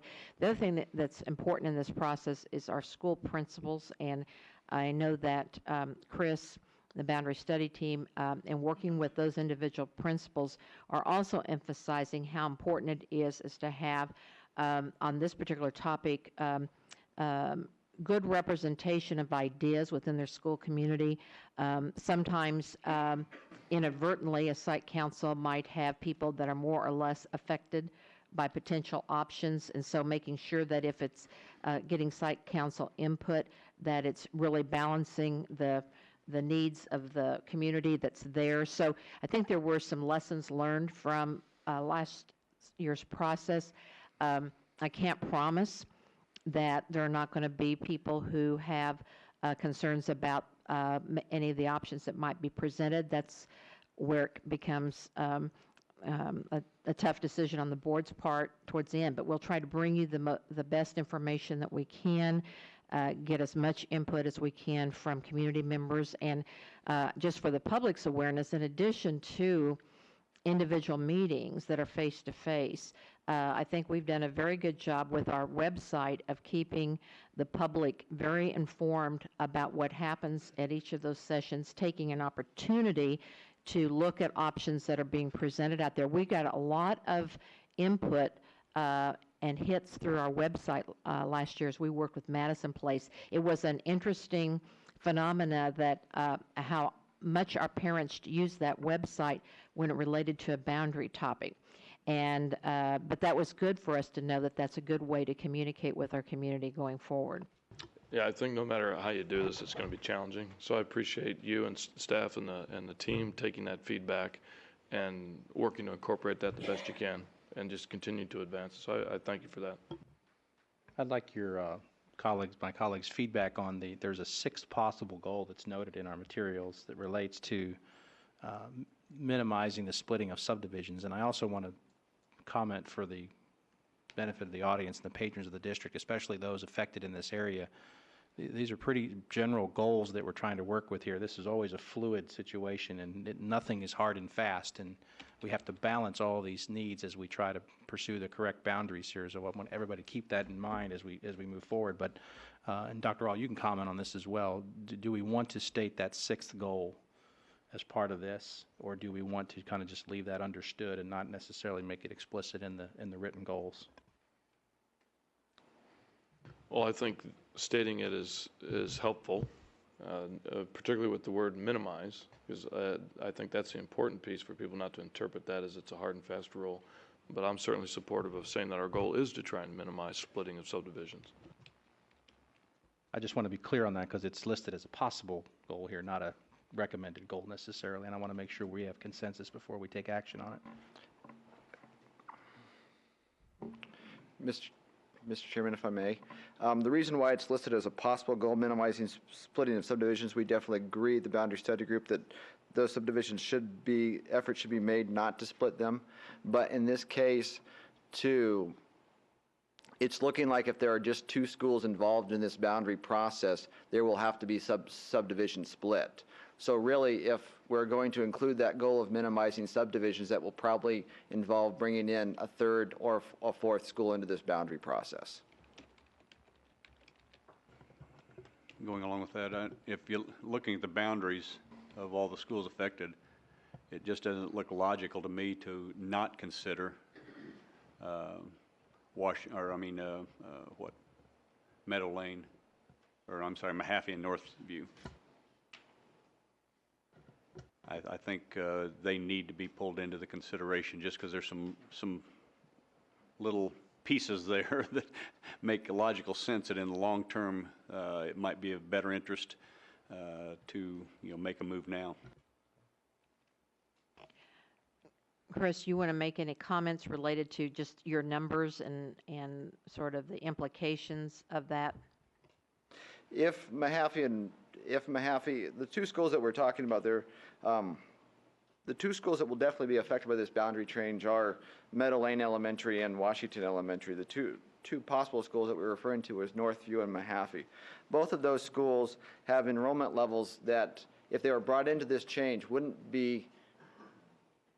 they wouldn't be brought in to lower their enrollments. They would almost be a pass-through school for people that we take out of Mahaffey, for instance. We'd be looking to move other people back into that to keep Mahaffey at about approximately the same enrollment of about 490 students, or Northview to keep them at around 300 students. This wouldn't be to lower their enrollments. This would be taking some students out of those schools and moving other students into those schools, which kind of is a harder situation than just taking students out and moving them to a new school. I think one of the things that it's always a challenge is one of the guiding principles is trying to minimize the number of students who might be impacted by boundary changes. And so that's just going to have to be one of the pieces that's looked at as we go forward. And sometimes if you look at those goals, it's hard to meet all of those goals. I mean, that's what we're trying to achieve, but it's not necessarily something that we can say if there's 5 or there's 6 goals that all 6 of those can be met. But that's what we're trying to work towards to the best that we can. Mrs. Wilhelm? Well, and when we're talking about minimizing those efforts, I think we also have to look at, it's projected out to 2010, all of the other students that this impacts. If you look at Prairie Trail, I know you said possibly new junior high number 9 would be open, but I don't see a projection as to how that will give relief, because we're going from one number to quite a larger number in a short period of time. So that's a piece that I don't see in there that I think would be an important piece of information if we could project that out. Well, and obviously the reason why the impact on Prairie Trail and Santa Fe Trail are the 2 feeder schools for Meadow Lane and Washington Elementaries, and the reason why junior high number 9 is projected to open in 2010, it will give enrollment relief to Prairie Trail, but how much enrollment relief will obviously depend upon the same situation we're talking about tonight. What exactly will the boundaries for junior high number 9 be? We can't make a presumption at this point to what Prairie Trail's enrollment's going to be in 2010 without a boundary, and typically that boundary discussion wouldn't occur for another 2 years, so. But I think we have to look at that and at least be able to give some kind of thought to that, because otherwise that impacts the decision that we're trying to make now, and also think into the future for those students, and that's faculty at Prairie Trail, with the kind of growth that we're seeing in the next 3 years. So just to be clear, you want us to work on a boundary for junior high number 9? I think there have to, and maybe I'm speaking out of turn on that, but I think we have to think out loud, because we can't come to 2010. We're going to have to address it at some point. We can't come to 2010 and say this is the enrollment that we're at Prairie Trail, and now we have to address the size that this school is. I think, here's what I'd like to do. I'd like to regroup a little bit on that particular piece and come back, and we'll come back in November with some additional thoughts on that, Mrs. Wilhelm. There's not any intent, I know, at least in the discussion that I was in, not to consider junior high number 9 as we're looking at Prairie Trail, because we have to have some understanding that there are going to be changes in that area as a result of the opening of junior high 9, and to try to minimize those changes. I think the hard part is setting boundaries now when we have challenges also at Oregon Trail that have to be studied, and that's several years out, and we're watching a highly developed area. So on one hand, I think what Chris is saying is to establish boundaries now may not be the most accurate boundaries you can establish. On the other hand, the fact that Prairie Trail is going to get probably significant enrollment relief from the opening of junior high number 9 is a definite factor on what we want to do for the long term. It may be that, with 08, 09, and 09, 010, there are 2 years in there that are prior to that opening of that school, but we don't want just a solution to deal with those 2 years. We want something that's long-term there as well. So that's going to be a complicated piece, and it's been discussed in the Boundary Study Committee, but we'll try to come back with some more information about maybe how to approach that. And I really would like to look at numbers. And to clarify, Chris, I don't necessarily, I know that you can't say these are the boundaries or that, but if we could even clarify numbers to say this is possibly the numbers of students that will find a relief for these, because we're being asked to look at this and make some decisions for this elementary school that really do impact where these other students are going. And I think also on the updated balanced scorecard for growth and that information that Chris will have, that we should be able to do that maybe at the November meeting and look at the big picture of growth, the specific areas of growth in this area, as well as the process we're using on boundaries. So. Just to give Mrs. Wilhelm some feedback, I agree with that approach exactly. Junior high number 9, I don't look at it as wanting to set the boundaries right now, but there's a lot of different aspects and details that we're going to need to consider for that, and I think it's important, particularly given the priority of that and the bond issue, to start really looking at those variations now. I mean, the one thing that I can tell you in relationship to junior high number 9 is that based on my analysis of enrollment, I would not anticipate any student that goes to Woodland Elementary School going to junior high number 9. The boundaries for junior high number 9 will not reach to Woodland Elementary. It will encompass other elementary schools, but it should not impact any student that goes, or the attendance area of Woodland Elementary. But it will start to impact some of the feeder patterns that some of these other schools will potentially touch, and I think... Correct. I think to the extent that we can start to just put that thought out there into people's minds that, hey, this is coming, and there's going to be potential impacts and further discussions around that, is better. The more that we can communicate and get people's thought processes synchronized, the better off we'll be. Chris, will we also have information about the actual enrollments of the elementary schools as compared to what your projections for those schools were last year, the actual enrollment for this year? Versus the projections?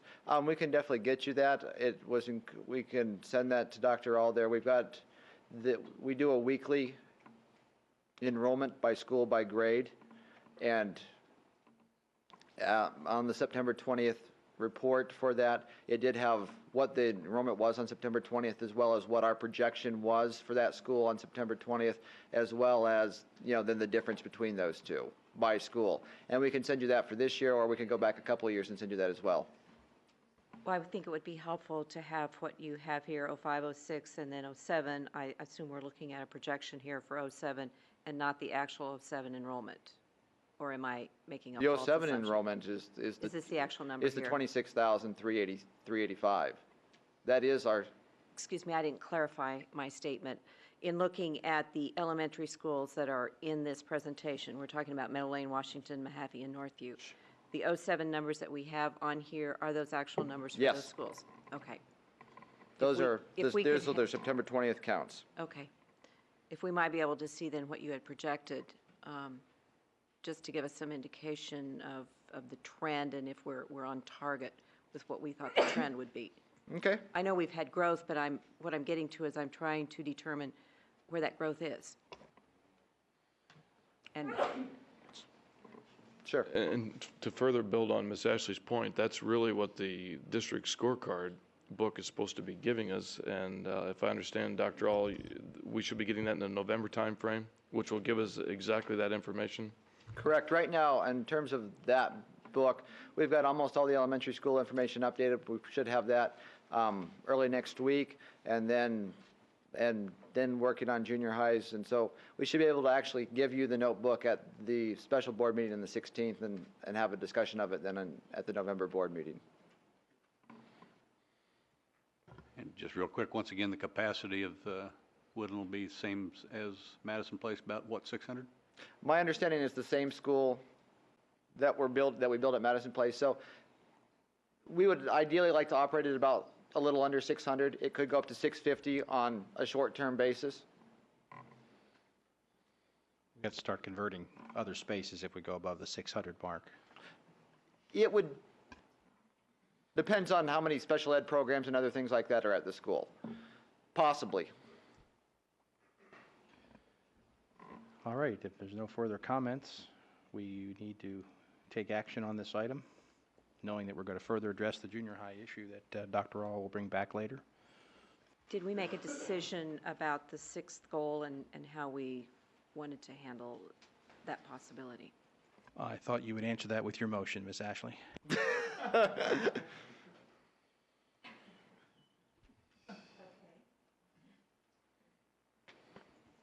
I move that we approve the boundary goals as they are shown this evening for the opening of Woodland Elementary. In other words, I prefer that we do not include minimizing the splitting of subdivisions as a sixth goal. Second. Okay, it's been moved and seconded, moved by Ms. Ashley, seconded by, I would just like the issue of item number 3, with the possible of Mahaffey Northview defined as, rather than not being possible, as being considered. Or I just clarified, I guess, not, okay. that be considered. Let me first state for the record, Dr. Daniels had the second on that motion, and so your discussion point, Mr. Poland, is rather than use the word possible to substitute something else? Just included in schools affected.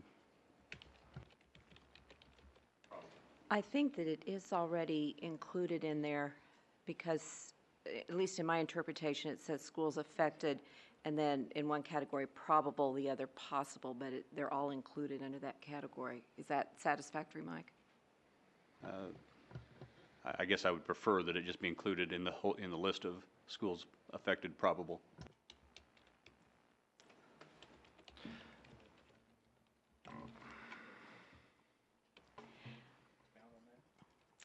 I think I'm looking at my staff here, but I think that the caution there would be to say that all 4 are probable when maybe you're going to have to decide, do you want to, item number 2 is to minimize the number of schools involved in the process, and then item 3 is not distinguishing between those that are probable and but possible. I think we were trying to keep the door open, that we didn't want to just assume that Meadow Lane and Washington were the only 2 schools, that it was possible in the discussions as we get community input that Mahaffey and Northview, and they should know, would also be involved, but that may or may not be one of the preferred outcomes here.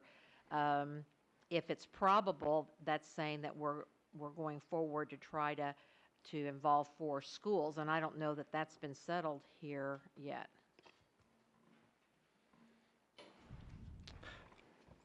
If I may, our thought of putting Mahaffey and Northview as possible was really in relationship to that 6th goal, that if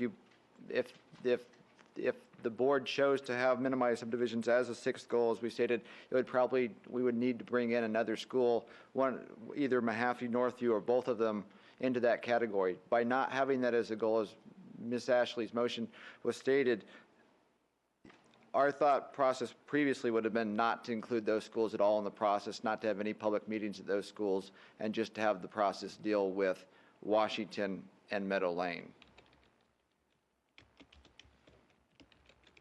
Well, whether we include the 6th goal or not, Ms. Ashley's proposed that we don't. I think it's important that we have the ability to consider all options. That doesn't necessarily bind us or commit us one way or the other. I just think we need to be open about it.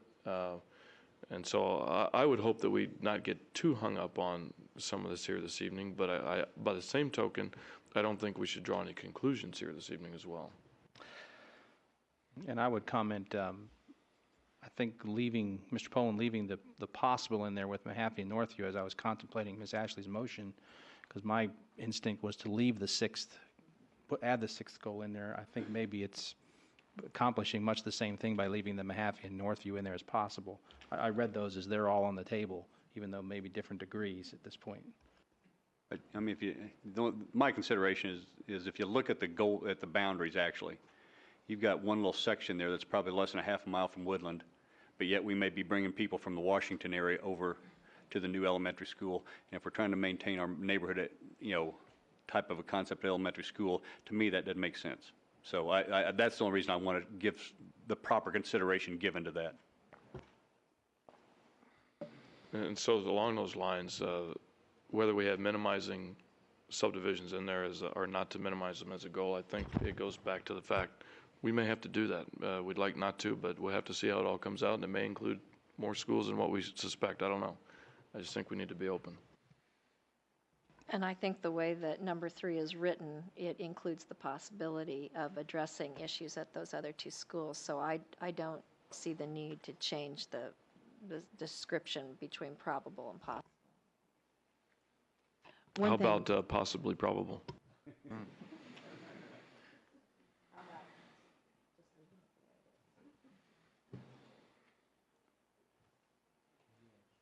I was just going to say, one thing that the Boundary Study Committee can take a look at too is that specific area that you're referring to, Mr. Poland, and see that may be a more targeted area to get some input from and we'll get the numbers back to you, and I'll work with Chris and staff on trying to give some follow-up to this, some of the questions and comments tonight for the board, because obviously we have a few more questions here, and we'll try to get you some additional information on this. I can go along with the motion as long as it's made public that I will be asking those questions later on. Thank you, Mr. Poland. Well, we have a motion on the floor. Is everybody clear on the motion? If there's no other question, all right, we'll restate it. The motion was to approve the boundary goals 1 through 5 as presented and exclude the suggestion of the 6th goal. If there are no further questions, we'll call for the vote. Mrs. Carpenter. Dr. Daniels? Yes. Mr. Gilmore? Yes. Mr. Poland? Yes. Mrs. Wilhelm? Yes. Ms. Ashley? Yes. Mr. Churchman? Yes. Okay, thank you very much. That motion passes. Item 7.02 relates to a student trip for the band of Olathe South, St. Louis, Missouri. Dr. Ahl, did you want to present some remarks about this before we vote? I just wanted to mention that typically the trips come in as a future action item and then follow as an action item. This is a case where I placed it as a separate action item because the opportunity presented itself without enough time to do the 2-step process. So that's why it's listed here separately. And in follow-up to another question, the band director did act the day that he was aware that a previous commitment had changed so that the South kids could take advantage of this. So I would recommend that it go forward. I move that we approve the student trip for Olathe South High School band students to attend the Bands of America Festival in St. Louis, Missouri, but I believe this should say October 20th to 21st, instead of October 2 to 21, October 20th to 21st. Second. Okay, it's been moved by Ms. Ashley, seconded by Mr. Churchman. Any further discussion? Mrs. Carpenter? Mr. Gilmore, Yes. Mr. Poland, Yes. Mrs. Wilhelm, Yes. Miss Ashley, Yes? Mr. Churchman, Yes. Dr. Daniels. Yes. And that motion passes. Item 7.03 deals with the Kansas Association of School Board Delegate Assembly, which is upcoming. I've learned from Ms. Ashley that she would be willing to serve as our delegate. Mr. Parker has served as our delegate in the past, and he also said that he would be willing, so I would make a recommendation to you that we have Ms. Ashley serve as our delegate and Mr. Parker as our alternate, and would like someone to make that motion if you would so do that. So moved. And second. It's been moved by Thank Mr. you. Poland, seconded by Dr. Daniels, to appoint Ms. Ashley as our delegate and Mr. Parker as our alternate. Ms. Carpenter? Mr. Poland, Yes. Mrs. Wilhelm, Yes.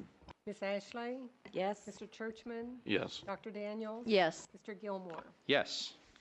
That motion passes. Item 7.04 relates to action to set up our special meeting in October for the 16th at 6 p.m. for our study session on budget and finance issues. Are there any questions related to that item? If not, we'll entertain a motion, please. Mr. Gilmore, I move that we set a special meeting for a study session on budget and finance on Tuesday, October 16th at 6 p.m. Second. Okay, it's been moved by Mr. Churchman and seconded by Dr. Daniels. Any further discussion? Mrs. Carpenter? Mrs. Wilhelm, Yes. Miss Ashley, Yes? Mr. Churchman, Yes. Dr. Daniels, Yes. Mr. Gilmore, Yes. Mr. Poland. Yes. And that motion passes.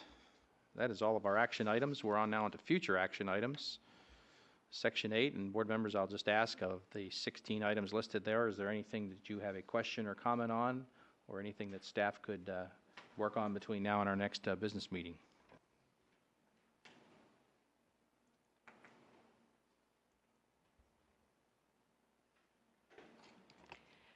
And I'll have the same question for the information items, Section 9. There are 5 items listed there.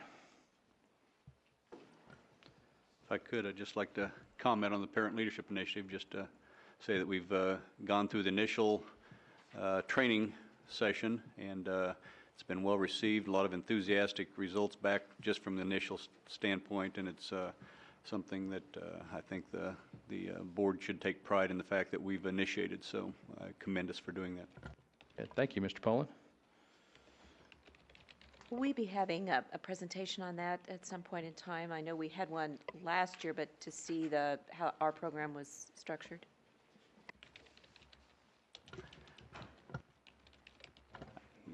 We can do whatever the board wants to do. The training is going on now of the parents, so probably maybe upon their graduation, it might be an appropriate time to do that.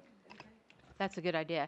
And I've heard a lot of positive feedback on the progress on this. I would also tell you that we had a very nice compliment for Luann Hermrich, who's organizing this and implementing it, and that the people that we're working with from Kentucky indicated that they had never worked with as top quality a professional as Luann, and had never worked with a school district that was as together as we were in our staff development and our organization. So I don't see Luann right now, but I want to make sure that she gets credit for that, because we wouldn't be where we are if she hadn't followed through on this. So, and Just one additional comment. If you didn't go to any of the meetings and you want to find a way to spice up our meetings, let them take over.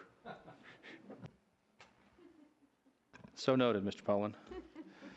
I wanted to make a mention of item 9.04 related to the special services recognition information. I noticed in our agenda materials it wasn't there, but I received a letter as president of the board this evening when I came to my place from the Kansas Department of Education. I've given it to Dr. All, and Dr. All, I would just ask that you would go ahead and incorporate that document in the agenda materials of this meeting, because it explains this recognition and as an actual letter from the state. And I want to say congratulations, Erin, to you and your group for all your work. I know she was here earlier.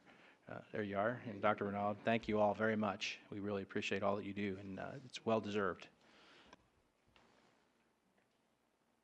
All right, any other items to discuss there? I have a staff member, Mr. Diener. Yes, I'm sorry to interrupt.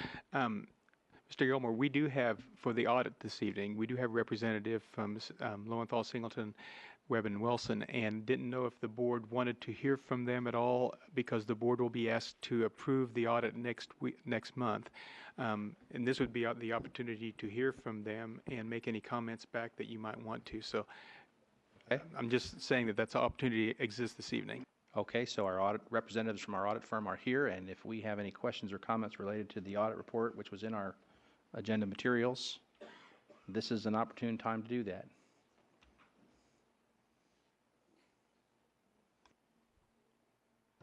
Could they stand up so we could see who they are?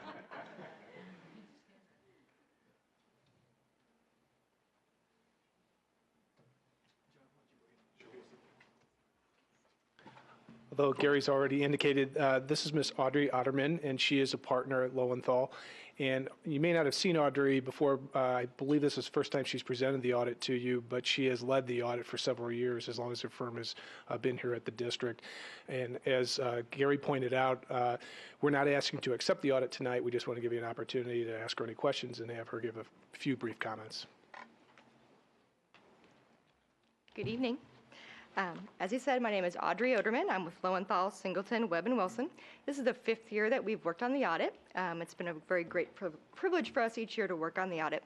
I just want to point out a few brief things in the audit, and you can ask any questions that you may have. On pages 1 and 2 within the audit document is the auditor's opinion. It goes through and it talks a lot about the different auditing standards that we use. It talks about internal control reports within the audit. It also talks about the schedule of federal awards within the audit. But most importantly, it gives the opinion on the audit.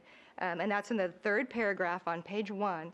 It's very confusing and somewhat technical. It's pretty much all one sentence. But basically what it says is that it's an unqualified opinion for all component unit or all opinion units of the financial statement. It speaks very highly about the financial management of the district. And in a transition year where there was a little bit of staff turnover, Gary and John did a very great job, and their staff did wonderful in helping us. And obviously was done very timely, and they were able to still meet the timelines with that staff turnover. That being said, we also do an extensive audit on the schedule of federal awards, which is the schedule in the back of the audit that details out all of the federal awards that you receive. And the major grant that we worked on is Title 6B, which is a special education grant, and that received an unqualified opinion as well. So very, very good in that program as well. Any questions? I just think for the benefit of the record, one of the things that you all do in your responsibilities is communicate any material lapses in our internal controls and those kind of things, and we've received no such recommendations or findings, and I think that's important to point out. Right, that's correct. And there were some new auditing standards that came out this year that really did a much better job of defining significant deficiencies and control deficiencies, material weaknesses, and you had none of those. So it speaks very highly of the internal controls that you have in place and the things that you work towards to make sure that your financial information is sound and that your controls hopefully will catch anything that may occur. So very good job. Great. Well, thank you very much. We appreciate you being here tonight, and we'll take action on receiving that report officially next month, but appreciate your work. Thank you. Thank you.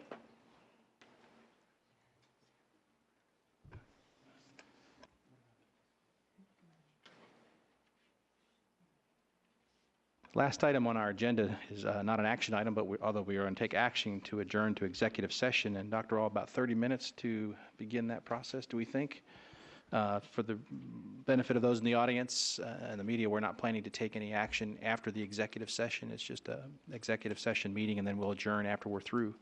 So we'll entertain a motion to adjourn to executive session for the reasons listed. And if you'll please read the recommendation in the agenda materials for a period of 30 minutes.